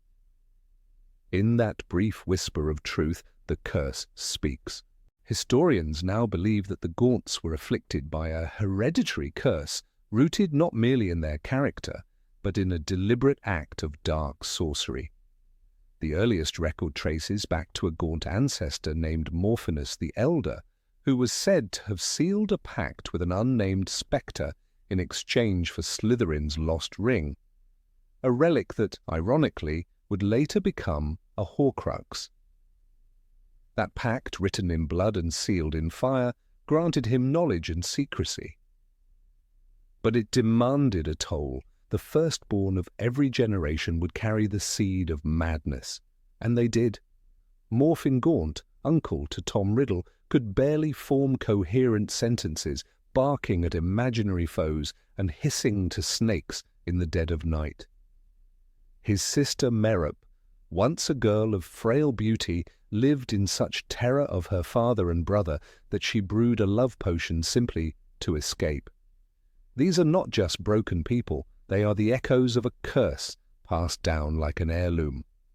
Dumbledore himself once remarked, "Perhaps the strangest thing about the Gaunts is how, in their madness, they clung to their heritage as though it were salvation. They never saw it was the cause of their doom." But the Gaunts are not alone. In the shadowed pages of the Department of Mysteries there exists a list, unpublished and highly classified, detailing the known cursed families of the wizarding world. One such family, lesser known but no less tragic, is the McNairs. Walden McNair, the infamous executioner for the ministry, was the last confirmed bearer of the curse. The McNair line, according to recovered documents, was cursed by a Highland seer named Catriona of Inverness, who cursed the patriarch, Alistair McNair. In 1437, Alistair had burned her village to the ground under orders from the ministry during the suppression of rogue magical clans. Catriona's curse was no fleeting hex. It was bound with what she called the breath of the Morrigan, and it ensured that every McNair would know death by blood. And they did. Walden's grandfather was mauled by his own Kelpie. His father died mysteriously during a duel struck by a curse from his own wand, and Walden disappeared in the final hours of the Battle of Hogwarts. His body was never found. Blood, always blood. These curses defy logic. They resist the most advanced counter-hexes. Even the brightest minds of the Department of Mysteries have admitted their frustration. In a rare interview, unspeakable Hestia Goshawk said, "We don't understand them because they're not spells in the conventional sense. They are beliefs, obsessions, traumas, baked into the very essence of a family's blood. To break them would be to break history itself." One haunting example of such a curse comes from the eastern edges of Europe, the Zolyanov family of Russia. Once renowned seers, their line fell into ruin after an ancestor attempted to spy into the Hall of Prophecy without clearance. It is said that the hall itself exacted retribution. Since then, every child born into the family is mute until their 13th birthday, and those who speak afterwards suffer visions so intense that many go mad. A recovered letter from a Zolyanov child to his healer reads, "They are never just dreams. The past drips through my eyes when I speak. Please, sew my mouth shut again." Closer to home, there's the tale of the Cresswells, a family not known for dark magic, but misfortune. Dirk Cresswell, the most prominent in recent memory, died during Voldemort's second rise, but long before that, his ancestors bore what some call the misfortune curse. First recorded in the early 1600s, this curse didn't manifest in madness or death, but in a string of failed endeavours. No Cresswell, it seemed, could finish what they started. Businesses failed, marriages crumbled, children were born ill. Some theorists suggest that this curse is tied not to an outside agent, but to a badly cast ambition spell, one meant to fuel success, but which backfired across the bloodline. Family magic, unlike most forms of spellcasting, is not taught. It is inherited. "You don't learn these spells," says Professor Batilda Kircher, author of Blood and Bond, "the legacy of magical families. You are born with them clawing at your spine. This is why healing them is so difficult. You can't undo what was never properly done in the first place." One of the most fascinating and tragic cases involves the Rosiers. An old pureblood family, the Rosiers were once counted among the Sacred 28, but somewhere around 1850 the family began to thin, not in number but in presence. Portraits faded, names disappeared from ledgers. It's believed they were afflicted by a fading curse, a form of magical decay that renders a family increasingly invisible to history. Even within Hogwarts, only the earliest records mention Rosiers with clarity. Evan Rosier, a Death Eater, is among the last known. And after his death at the wand of Alastor Moody, the family has vanished entirely from public life. The origin of the fading curse remains speculative. One theory holds that it was punishment from the Goblin Rebellion, in which the Rosiers allegedly betrayed a treaty. Another theory suggests it was self-inflicted, an ancient spell meant to protect the family from political scrutiny, which over time became irreversible. In either case, their legacy now flickers at the edge of memory like names whispered in smoke. In all these cases, the same problem remains. The curse is tied not to a moment or a person, but to a belief. Curses feed on repetition, on generations accepting the legacy rather than rejecting it. The more a family believes in the curse, the stronger it becomes. "It's as if the curse uses memory as fuel," says Goshawk. "You remember what your grandfather suffered. You fear it. And in fearing it, you pass it on. And this is why some of the most dangerous family curses are not even acknowledged. The Abbott family, for instance, is rumored to have suffered a grief curse. Every generation, one child dies before their 11th birthday, but the family never speaks of it, and they simply bury the child, grieve, and carry on. Some believe their silence is a kind of magic, an unspoken counter-curse. And perhaps it works because Hannah Abbott, the first in centuries to reach adulthood unscathed, now lives quietly as matron of Hogwarts. There are hopeful cases, though rare.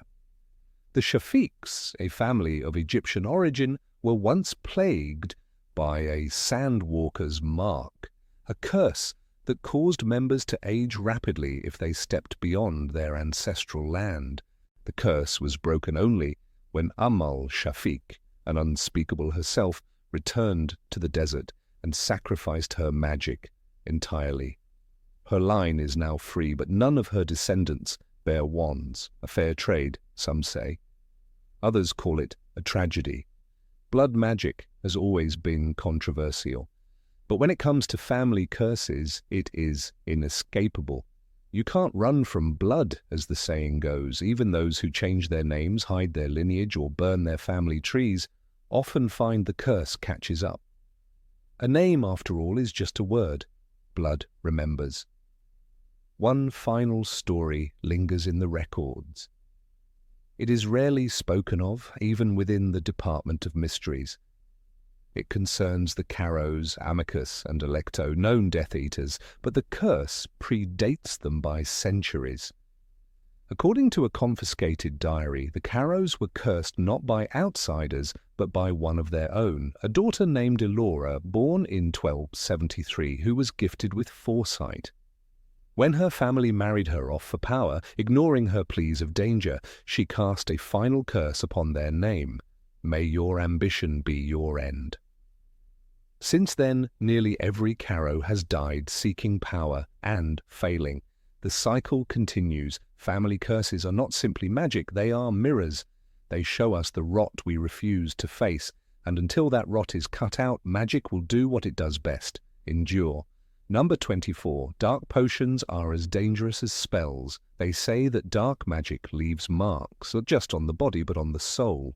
But while most wizards think of unforgivable curses when they hear the phrase dark arts, few pause to consider the true reach of this darkness.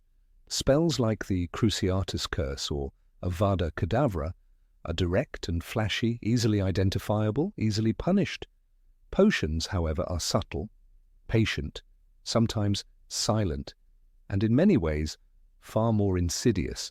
Even at Hogwarts, where students are taught the principles of brewing potions from the age of 11, the full potential of this branch of magic is kept in the shadows.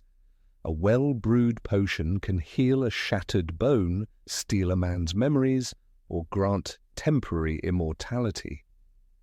But what happens when those same principles are twisted? When ingredients are chosen not to heal, but to harm, or worse, to corrupt? It is impossible to speak of such potions without mentioning Severus Snape.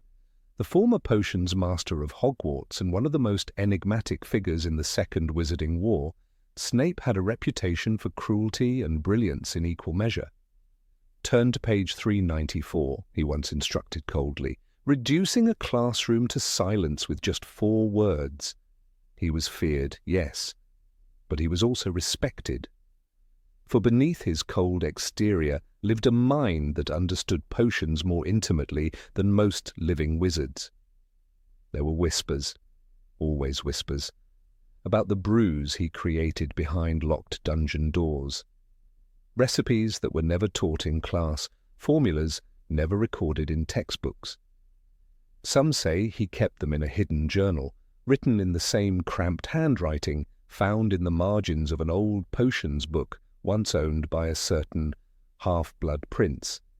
Others believe he never needed to write them down.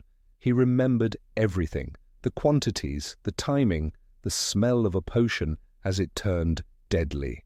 One former Slytherin, who asked not to be named, recalled overhearing Snape mutter about slow soul burn while cleaning the classroom cauldrons late one night. The phrase means nothing to most, but those trained in ancient potion lore know that soul burn is a theoretical concept, a potion that doesn't kill the body but gradually erodes the soul. The victim remains alive but hollow, empty, perhaps even unaware of what has been lost. We have no official records of such a potion ever being used. But there are stories. One tells of a minor Death Eater, young, ambitious, and favoured by Voldemort for his quick obedience. After a certain mission went wrong, he returned pale, shaking, his eyes blank. He couldn't remember the names of his friends, couldn't taste food. He was dismissed from service, then disappeared entirely. His soul was drained, said an old friend, not by a Dementor, something else. Slughorn, who taught potions both before and after Snape, once hinted at the dangers of brewing beyond the boundaries of known alchemy. "There are things even I wouldn't bottle," he confessed, in a rare moment of vulnerability. Once, a Hungarian tried to sell me a flask of something called Vegtelensir. The endless weeping. Just one sip, and the drinker begins crying. For the rest of their life. It's not poison, not technically. But I've never seen someone want death more. Such potions are not taught, not even at Durmstrang. They are inherited, passed down in old bloodlines, whispered in code, and unlike curses, which often require direct intent and incantation, potions can be administered without the victim ever knowing, a few drops in wine, a pinch in porridge. It is a cruel irony that something brewed from nature, roots, petals, scales, can carry more darkness than a wand ever could. Take, for example, the draught of despair. Rarely spoken of, its effects mirror the emotional agony inflicted by the Dementors, but unlike those foul creatures, the potion has no shape, no presence. It sits in a bottle, waiting.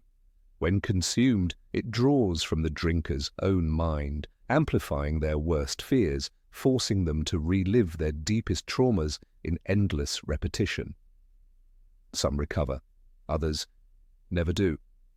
And yet this is still mild compared to what was found in the ruins of Nurmengard after Grindelwald's fall. Among the cracked stone and scorched tomes were 3 vials, labelled only with numbers. One of them, when tested by unspeakables, was shown to cause hallucinations so vivid that the subjects lost the ability to distinguish memory from reality. "He's trapped in a dream," one healer said of a test subject. "He keeps apologizing to someone who isn't there." The Department of Mysteries has since classified these potions, locked them away, but as history has taught us, locks don't last forever. Snape, it seems, was fascinated by these boundaries. As a double agent, his understanding of dark magic was not just academic, it was practical. Dumbledore once said of him, "He was a man who knew darkness and chose to fight it from within." But did that mean he never brewed such things? Or that he knew how to brew them and simply chose not to? One entry in the confiscated Half-Blood Prince's book speaks of a concoction called mortalis mentis, literally death of the mind. A delicate mixture involving powdered unicorn horn, stolen, surely, for no merchant would sell it, the tears of a thestral, and an unnamed fungal extract grown only in the forbidden forest. The result? A slow mental decay that mimics magical dementia. But it's not natural, it's orchestrated. In the final years of the war, as spies shifted allegiance and trust became rare, such a potion would have been the perfect weapon. Leave a traitor alive, let them babble, but take from them the order of thought, the ability to betray. Even Polyjuice Potion, a relatively well-known concoction, is not without sinister potential. As Hermione Granger once said, it's not just changing appearances, you're stealing someone's identity. She knew this firsthand after impersonating Bellatrix Lestrange to break into Gringotts. But what if a version of Polyjuice was modified, not to last for an hour, but a year. What if a dark wizard drank it, killed the original, and vanished behind a mask so perfect even Veritasium couldn't catch him? Snape, again, may have toyed with such variations. He altered potions freely, not just to improve them, but to explore their limits. One student swore she saw him stir a cauldron of amortentia, the love potion, with a cursed silver spoon causing the steam to rise black. He told me it was for research, she said, trembling, but the smell made me forget my own name. Love potions themselves are a moral minefield. In small doses they cause infatuation, but brewed improperly or maliciously, they can create obsession or madness. The famed witch, Verena Bletchley, once took her own life after years of enslavement to a love potion laced with belladonna. Her husband, later imprisoned, swore he had only meant to make her love him more.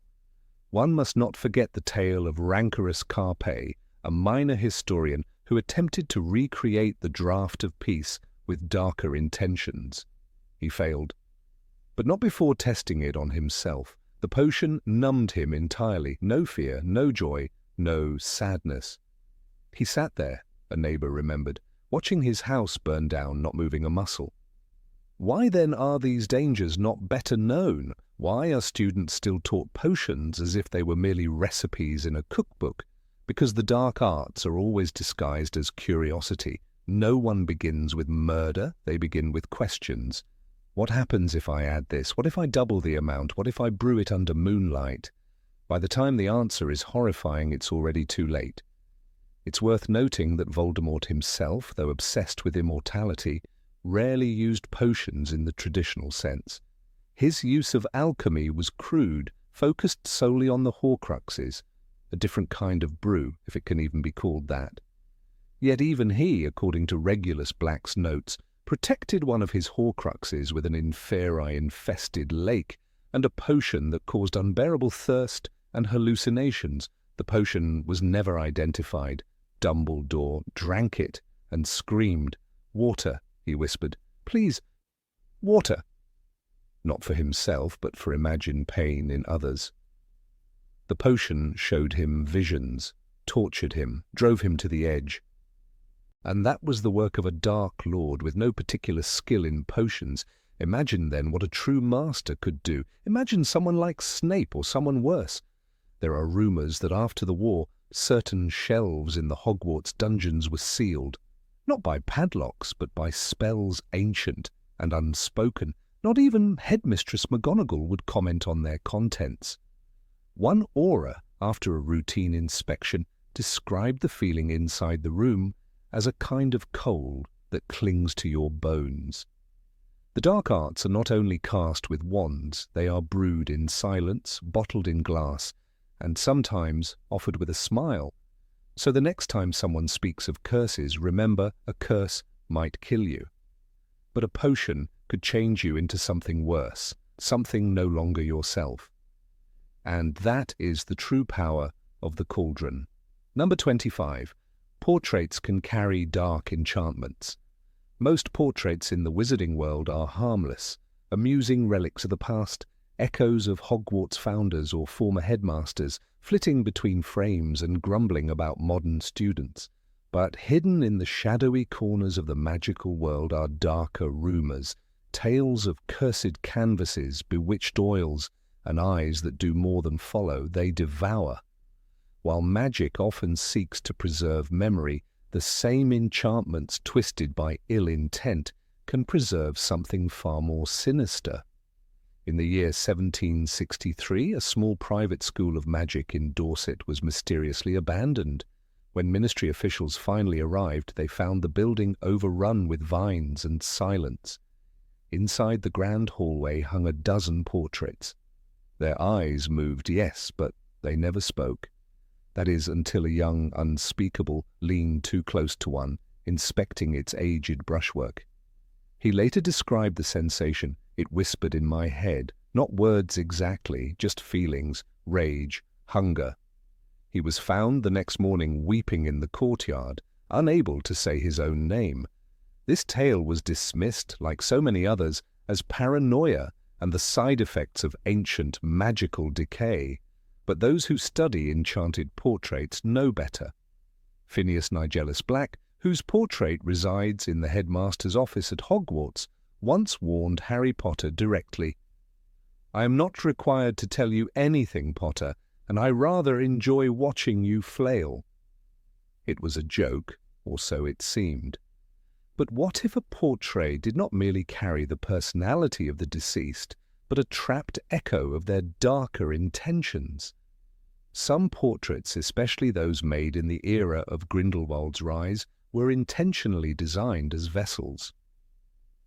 It is said that Gellert Grindelwald himself had a portrait made in 1936, painted by an obscure Transylvanian artist known only as Kralik.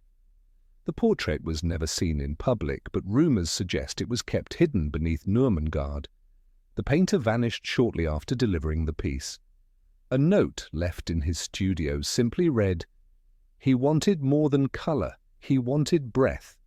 The notion of investing a fragment of one's soul into a portrait is not as outlandish as it sounds. After all, Tom Riddle tore his soul apart more than once, embedding pieces in objects.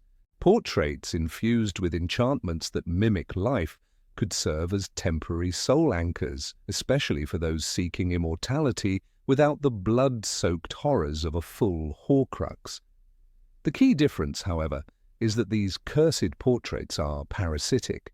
They feed on the attention of viewers, subtly eroding their will, bending their thoughts. A surviving example of this dark practice was discovered in 1979 in the attic of a wizarding manor near Inverness. The portrait depicted a smiling man in green robes, identified by magical trace as Algernon Thatch, a minor member of the infamous Bloodroot Circle. What made this portrait disturbing was its effect on observers. Prolonged eye contact induced vertigo, hallucinations, and in one case unconscious chanting in an unknown language. It was removed under heavy enchantments and is now contained in the Department of Mysteries, stored behind both time and silence charms. Hogwarts itself takes no chances. According to Professor McGonagall, every portrait commissioned for the castle must undergo 4 levels of screening, including an intent divination, essence extraction, and the Fidelius Fragmentum, a charm that ensures no hidden soul remnants are embedded within the paint. This policy was instated after a curious incident in 1921 when a newly hung portrait in the charms corridor began humming in Parseltongue. No one admitted to understanding the words, but the snakes painted around the subject's shoulders seemed to shift unnaturally, as if alive. Even in the main portrait gallery at Hogwarts, older works are treated with caution. One frame, long kept veiled and silent, is said to depict Salazar Slytherin's cousin, Marvelina. She is rarely mentioned in histories, but Dumbledore once cryptically noted, "The blood of serpents sometimes paints its own legacy." Her portrait was painted in 1291, and while the subject is dead, the eyes still shimmer with green light. No student is allowed within 10 feet of her frame, and the frame itself is enchanted to prevent magical tampering. There was a time when students whispered about a certain portrait near the dungeons, one that moaned softly during stormy nights and asked passing first-years questions like, "Do you know what your nightmares mean?" Filch eventually moved it to a storage closet where it remains, though even he avoids entering that room alone. "It laughs sometimes," he told Professor Sprout, "like it knows what you're afraid of." The psychology of portrait magic is complex. Most portraits are created after death using memories, interviews, and a final magical binding that reflects the subject's essence. But what if the subject isn't truly gone? What if, in moments of madness or desperation, a dying wizard pours a piece of their soul into the paint itself? The result would not be a memory, but a mirror, a trap, a living remnant of dark magic barely held in check by varnish and threadbare canvas. The case of Ignatius Voll, a dark artifacts dealer arrested in 1904, is particularly telling. When aurors raided his estate, they found only his portrait above the fireplace. The man was missing, but the portrait blinked. It spoke only once. "I'm still here." His body was never found. Some believe Vole found a way to bypass death entirely, merging himself with his own likeness. To this day, his portrait remains under lock and spell in the ministry's deepest vaults. Interestingly, there's a known method, long outlawed, for empowering a portrait with a semblance of true sentience, the ritual of echo binding. Found in fragments within the lost Journal of Belvina Burke, sister to Caractacus Burke of Borgin and Burke's, this ritual outlines how to fuse residual soul essence with painted pigment. The process involves blood, a mirror, and a willing canvas, though what that final term means remains unclear. Burke's notes end abruptly with a scrawled warning: "It remembers, the brush remembers." Not all dark portraits are static. Some can travel. In 1993, a merchant in Knockturn Alley claimed to sell a portrait of a vela that moved between walls. The buyer, identity unknown, never returned. A week later, the merchant was found unconscious, with black paint smeared over his eyes. The portrait was gone. Aurors investigated, but found only broken frames, torn canvases, and one cryptic phrase carved into the wall: "I dance in silence, I wait in paint." Even the common wizarding households take precautions now. Enchanted portraits are rarely bought second-hand, without rigorous inspection. It's not unusual for a wary parent to bring in a curse-breaker just to examine Aunt Myrtle's old likeness before hanging it in the living room. As one former Gryffindor student recalled, "My uncle's portrait used to whistle at night. We thought it was just an old habit. Then he started saying things he never could have known, things about us." Albus Dumbledore, in his wisdom, once said, "It is not our abilities that show who we truly are, it is our choices." What then of portraits that choose malice? Ones painted not to preserve, but to possess. Perhaps the line between magical preservation and haunting is thinner than we think. Portraits don't just reflect, they observe. And some, it seems, remember. One particular case has gained notoriety in the last decade, the so-called Weeping Countess. A portrait of a pale woman in silver robes, once believed to be harmless, was displayed in the Leontine Museum of Magical History. Visitors reported dreams of drowning, of cold fingers on their throats. When a young girl fell unconscious in front of the painting, her parents demanded answers. The museum took it down, and in the process, the portrait screamed. It wept red. Investigators have no explanation. The artistry behind such cursed portraits is as much about the painter as the subject.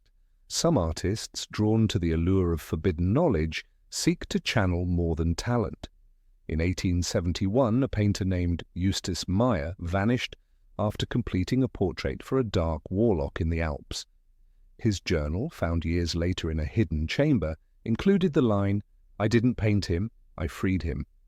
What Meyer unleashed is unknown, but local villagers reported howling faces in window panes for years afterward. Even in the Room of Requirement, a place shaped by need and intent, a single portrait once appeared without anyone summoning it. During the Second Wizarding War, a member of Dumbledore's army described a night when the room offered not safety, but silence. In the far corner hung a painting of a man with hollow eyes and a stitched mouth. "He didn't speak," Neville Longbottom said, "but you could feel him watching, like he knew who would live and who wouldn't." There's a reason why the creation of magical portraits is now taught with caution. The Department of Magical Education revised its curriculum after the events at Durmstrang in 2008, where a student attempted to paint his own self-portrait using forbidden inks. His mind unraveled days later. He said it kept whispering secrets to him, one classmate revealed. Secrets he shouldn't have known, about all of us. The balance between memory and malevolence in portraiture is delicate. For every friendly painting like the Fat Lady or Sir Cadogan, there may be one more that waits in darkness, unseen. Portraits may smile, they may even laugh, but it is the ones that watch in silence. Those are the ones that should worry us most. And so in the corridors of Hogwarts, under the stone gaze of 1,000 painted eyes, we walk. We trust that the enchantments will hold, that none among them harbour ancient whispers or lost souls, but magic, like memory, has a way of lingering. And a portrait, once cursed, never truly dries. And number 26, dark books can influence the reader. In the shadowed corners of the wizarding world, far from the brightly lit corridors of Hogwarts or the bustling shops of Diagon Alley, lie books no wizard dares to read aloud. These are not mere containers of knowledge. They are alive, whispering, watching, waiting. The pages do not only hold ink and parchment, they house intent. They carry the breath of their authors, often long dead, often long damned. These are the dark books, ancient, sentient, and dangerous. We remember the Half-Blood Prince's textbook, tattered and forgotten on a shelf in the Hogwarts dungeon. It was not written in a hand that meant harm, or so it seemed. Yet the power within that book, the subtle arrogance of its annotations, the lethal creativity of its spells, pointed to a mind both brilliant and unhinged. Severus Snape, the man behind the prince's moniker, had poured his magic into the margins. For enemies, he had scrawled beside Sectum Sempra, a curse so savage it nearly killed Draco Malfoy. But what if that was merely a whisper of something greater? Imagine a library where every book holds a curse, a hunger, or a memory that bites. These books don't teach, they infect, they possess, they seduce. The Hogwarts restricted section only scratches the surface. In the catacombs of Nurmengard, in the sealed vaults of the Department of Mysteries, and in private collections hidden under Fidelius charms, these tomes slumber, waiting for a reader foolish enough to wake them. Take the Codex of Morbidius, a manuscript bound in wyvern hide and sealed with blood magic. It is said that every reader who opened its pages descended into madness. The spells within twist language itself. They rearrange your thoughts, then your beliefs, until your will is no longer your own. The last known reader, a scholar named Elphina Brack, was found wandering Nocturne Alley, mumbling fragments of the book's invocations. The flesh is clay, the soul is smoke, let the bones remember what was undone. She never returned to herself. Then there is the Solstice Grimoire, a book that reportedly rewrites itself under the light of the winter moon. This book doesn't attack the reader, it seduces. Its words become desires, its promises impossible to resist. A young Auror trainee, Marcus Flint, not the Slytherin brute we knew, but a namesake descendant, was found with the grimoire clasped to his chest, refusing to eat or drink, whispering to the book as if it were a lover. When the ministry pried it from his fingers, he screamed not in pain, but in grief. Some say the worst to those books written, not with quill and ink, but with blood and intent. Salazar Slytherin himself, long before the Sorting Hat was given his cunning, compiled a volume now known only as Serpent's Core, the Serpent's Heart. Legend has it that it contains a ritual to speak with snakes of the underworld, not just the living serpents, but the spectral remnants of those used in sacrifices. It is not the magic that unsettles readers, but the language itself. Parseltongue, when written, carries vibrations. The book hums when opened, and the hiss of its pages unsettles even the firmest occlumens. Even more chilling are the so-called orphan books, texts with no known author, found in places no book should exist. In 1872, a team of curse breakers from Gringotts uncovered a sealed chamber beneath the ruins of Carthage. Inside was a book resting on a pedestal of solid obsidian surrounded by skeletal remains. Its title, Nox Libris, was scorched into the cover. The goblins refused to touch it.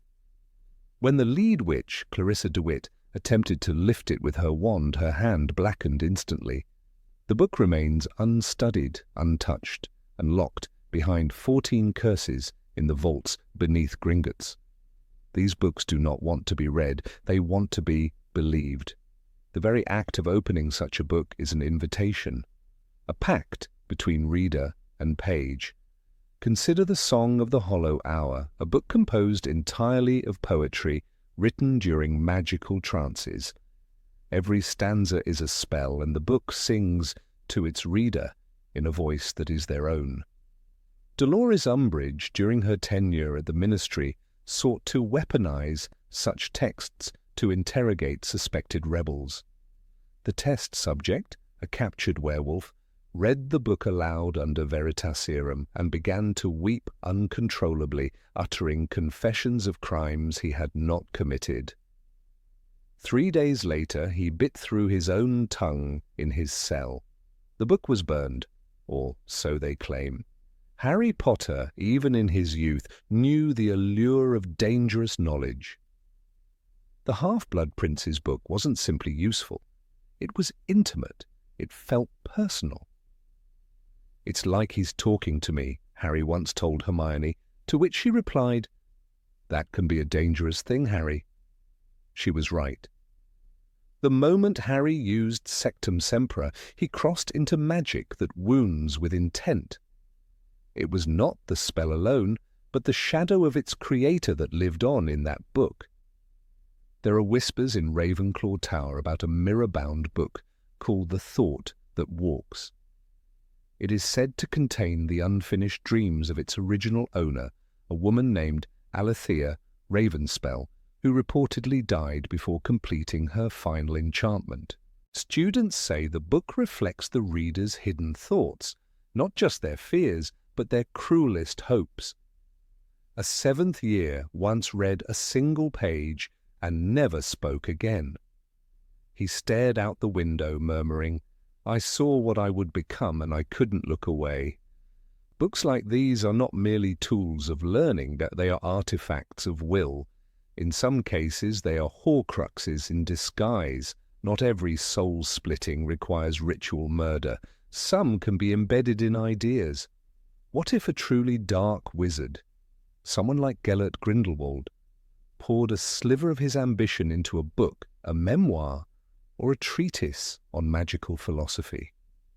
Would the readers not begin to echo his thoughts, his visions? Would they not start to dream of the greater good? There is a reason Dumbledore kept certain books hidden even from the Hogwarts library. In The Life and Lies of Albus Dumbledore, Rita Skeeter hints at manuscripts penned by young Albus that have not seen the light of day. Whether exaggeration or not, it is known that Dumbledore and Grindelwald shared texts, symbols, dreams of a world reordered. For the greater good was not just a motto, it was a spell, spoken in many tongues, etched into pages, meant to inspire a new magical order. And what of Tom Riddle? We saw what a diary could do, not merely capture thought, but resurrect it. Ginny Weasley wasn't just reading the diary, she was being rewritten by it. Her soul was becoming an echo chamber for Tom's will. "I grew stronger on a diet of her deepest fears, her darkest secrets," he said through the ink. That book was small. Imagine a library of such objects, full novels, encyclopedias, treatises designed to replicate the soul of the author. There are rumours, always rumours, that Borgin and Burkes once owned a collection called the Umbra Texts, said to have belonged to a necromancer who could speak to the dead through ink. These books would respond to their reader, write a question, and the book would answer, not with logic, but with prophecy. One customer, a ministry official, vanished after asking, "When will I die?" His wife received a book in the post days later. It simply read, "You already have." And then there's the Library of the Bound Tongue, not in Britain, but in the caverns beneath the Carpathian Mountains. According to Victor Crumb, whose grandfather once hunted such relics, the library is warded by spells of silence and madness. No light may enter. The books are chained not to keep them from being stolen, but to keep them from escaping. It is said they whisper among themselves in a language no living tongue remembers, and those who listen too long forget their own names. Magic has always been a question of balance, intention versus effect, power versus control. But these books remove the question entirely. They are intent. They are control. They do not teach spells. They implant them, burrow them into the mind like thorns. You do not study them. They study you. Perhaps the most terrifying aspect is not the magic within, but the readers they create. Not everyone who opens a dark book becomes a villain. Some become martyrs, zealots, or visionaries. But all are changed. The magic is not passive. It is not neutral. It wants something. In the Department of Mysteries, among the sealed records of magical phenomena, is a file labelled simply Benedict Wraith. According to legend, Wraith was a bookbinder in the 18th century who discovered a way to fuse his own magical essence into the leather of every cover he crafted. Over time, the books developed voices. They began to speak to each other. One aura wrote in the file. The books are forming a network of thought. They remember everything. They may be becoming one mind. We think of books as sanctuaries, places of learning, rest, and retreat. But in the magical world, a book is a portal, and some portals lead to places you can never return from. When Harry picked up the Half-Blood Prince's textbook, he glimpsed into the mind of a man twisted by guilt and brilliance. But that was only a fraction of the darkness that books can hold. Number 27, darkness can enter dreams. It was not always in waking life that Lord Voldemort struck. Sometimes the shadows crept silently into the realm of dreams. Harry Potter knew this better than anyone. For months during his 5th year at Hogwarts, his nights were haunted, not just by nightmares, but by visions, vivid, undeniable, and terrifyingly real. The corridor of the Department of Mysteries, the serpentine hiss, the locked door, all etched into his mind not as memories, but as experiences. Voldemort had found a way in. "He's got inside you," Dumbledore told him gravely, eyes clouded with worry. "You are connected by the scar, and he can use that link to invade your mind, your dreams." And he did. Harry would awake in cold sweat, heart pounding, sometimes screaming, because Voldemort's presence was not a dream in the usual sense. It was more like being possessed. But what few realized, and what many in the wizarding world preferred to forget, was that dream manipulation did not begin or end with Voldemort. This dark art had ancient roots known in hushed tones as noctis enchantments, or night charms. These forbidden spells, once researched in the deepest corners of Durmstrang, were designed to bypass the conscious mind entirely. They targeted the sleeper's vulnerabilities, striking when defenses were low and logic was suspended. They could plant thoughts, conjure emotions, even alter memories. One of the earliest known cases of such magic was recorded in the annals of St. Mungo's Hospital in the late 19th century. A young wizard named Elias Proudmore was admitted after falling into a sleep from which he could not be awakened. For 42 days he remained unresponsive, but his eyes moved rapidly beneath closed lids, and his lips sometimes whispered names. When he awoke, his voice was hoarse with fear. "She came every night," he muttered. "A woman in silver with empty eyes. She told me to forget who I was." Some believed Elias had fallen victim to a rogue practitioner of dreamcraft, someone who had learned to weaponize imagination itself. Yet no culprit was found. The only evidence was the fading traces of a spell known as Somnus Imperio, a highly illegal variant of the Imperious Curse that worked solely through dreams. To cast it, the dark wizard had to first obtain a personal item from the victim, often something as simple as a strand of hair or a quill. The Ministry of Magic has since classified Noctis enchantments as Class 4 Dark Magic, just below the Unforgivables. Yet their study persists in the shadows. Some say fragments of these enchantments were even hidden within the Room of Hidden Things at Hogwarts, lost among the relics of the past. Severus Snape, a master of occlumency and legilimency, once warned Harry, "The mind is not a book. It cannot be opened at will and examined at leisure. Thoughts are not etched on the inside of skulls." But what Snape did not say aloud was even more dangerous, that while legilimency reads the surface of the mind, Noctis magic rewrites it. And dreams were the perfect medium. Harry's own experiences were proof of this. The night he dreamt of Arthur Weasley being attacked by Nagini, he was Nagini. He saw through her eyes, felt her hunger, smelled the blood. It wasn't just a vision. It was a merge. Voldemort had drawn him so deeply into the dream state that Harry's very soul hovered in a place between predator and prey. "I was the snake," Harry whispered to Dumbledore afterward. "I could see what it saw. I wanted to bite him." He trailed off, horrified not only by what he'd seen, but what he'd felt. The line between dream and possession was thinning. Dreamcraft, it seems, works best when the target is emotionally raw. Fear, grief, trauma, these are the keys that unlock the subconscious. Bellatrix Lestrange once allegedly used a version of the Somnus Imperio spell to torment a former classmate who had testified against her. According to whispers among the old families, the man was driven to madness, unable to sleep, without seeing Bellatrix's cruel eyes and her laughter echoing in his skull.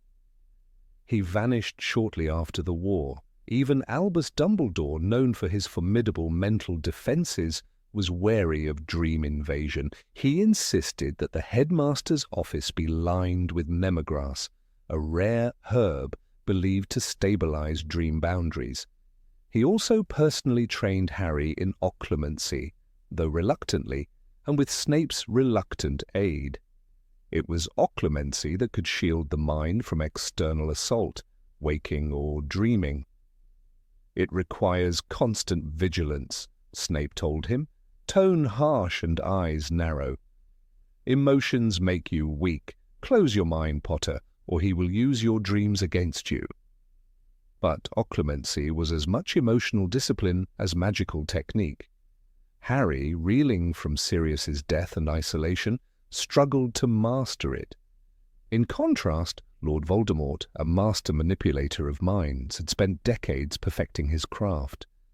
His early orphanage years were filled with disturbing examples of his ability to influence others without speaking, bending their fears to his will. It's likely he began practicing rudimentary dreamcraft even then, sensing its power. By the time he split his soul into Horcruxes, his presence in the subconscious plane was potent enough to leave traces, dark echoes, in others. Not all dream-related spells were malicious, however. The Order of the Phoenix once experimented with protective dream charms such as Somnus Anchor, which tethered a sleeper's consciousness to their own identity, even in nightmares. These spells were considered experimental and unreliable, but Remus Lupin once described them as the last candle in the dark when all other lights go out. Luna Lovegood, ever curious and unafraid of the obscure, believed her mother had dabbled in these spells. "Mum said dreams are messages," she told Harry. "But sometimes other people write them." It was a chilling thought that a stranger could draft the script of your subconscious, make you believe their words were your own. The Department of Mysteries naturally had a room dedicated to sleep. It remained locked at all times. Rumours suggested that it housed a perpetual dream. a chamber where test subjects slumbered endlessly, their dreams monitored, manipulated, perhaps even recorded. Some unspeakables claimed that during the height of the First Wizarding War, the room was used to interrogate captured Death Eaters through dream alteration, but these claims were neither confirmed nor denied. Perhaps the most haunting story was that of Isadora Fletch, a healer who specialized in magical sleep disorders. She treated a boy who had not slept in over 2 weeks, not because he couldn't, but because every time he began to drift off, he saw fire, blood, and a whispering voice that called itself Morthis. She attempted to enter his dreams using an ancient charm called Visus Somni, a ritual that allowed a skilled witch to observe another's dream from within. Isadora never returned. Her body remained alive, breathing but blank, just like Elias Proudmoore a century earlier. The boy, for his part, woke up and screamed for 3 hours straight. Dumbledore once said, "Do not pity the dead, Harry. Pity the living, and above all, those who live without love." But perhaps we should also pity those who no longer trust their own minds, those whose sleep has been colonized by shadows. For them, peace is not found in slumber, but in wakefulness. There are legends, unproven but persistent, that some Death Eaters experimented with embedding commands into dreams, repeated messages, softly whispered in the background of surreal landscapes, could turn a loyal friend into a betrayer. Memory, after all, is fragile. If you dream something often enough, it becomes truth. This is why dream manipulation is so feared, not just because it terrifies, but because it rewrites. Hermione Granger, ever the scholar, once found mention of a spell called Tenebris Visio in the restricted section.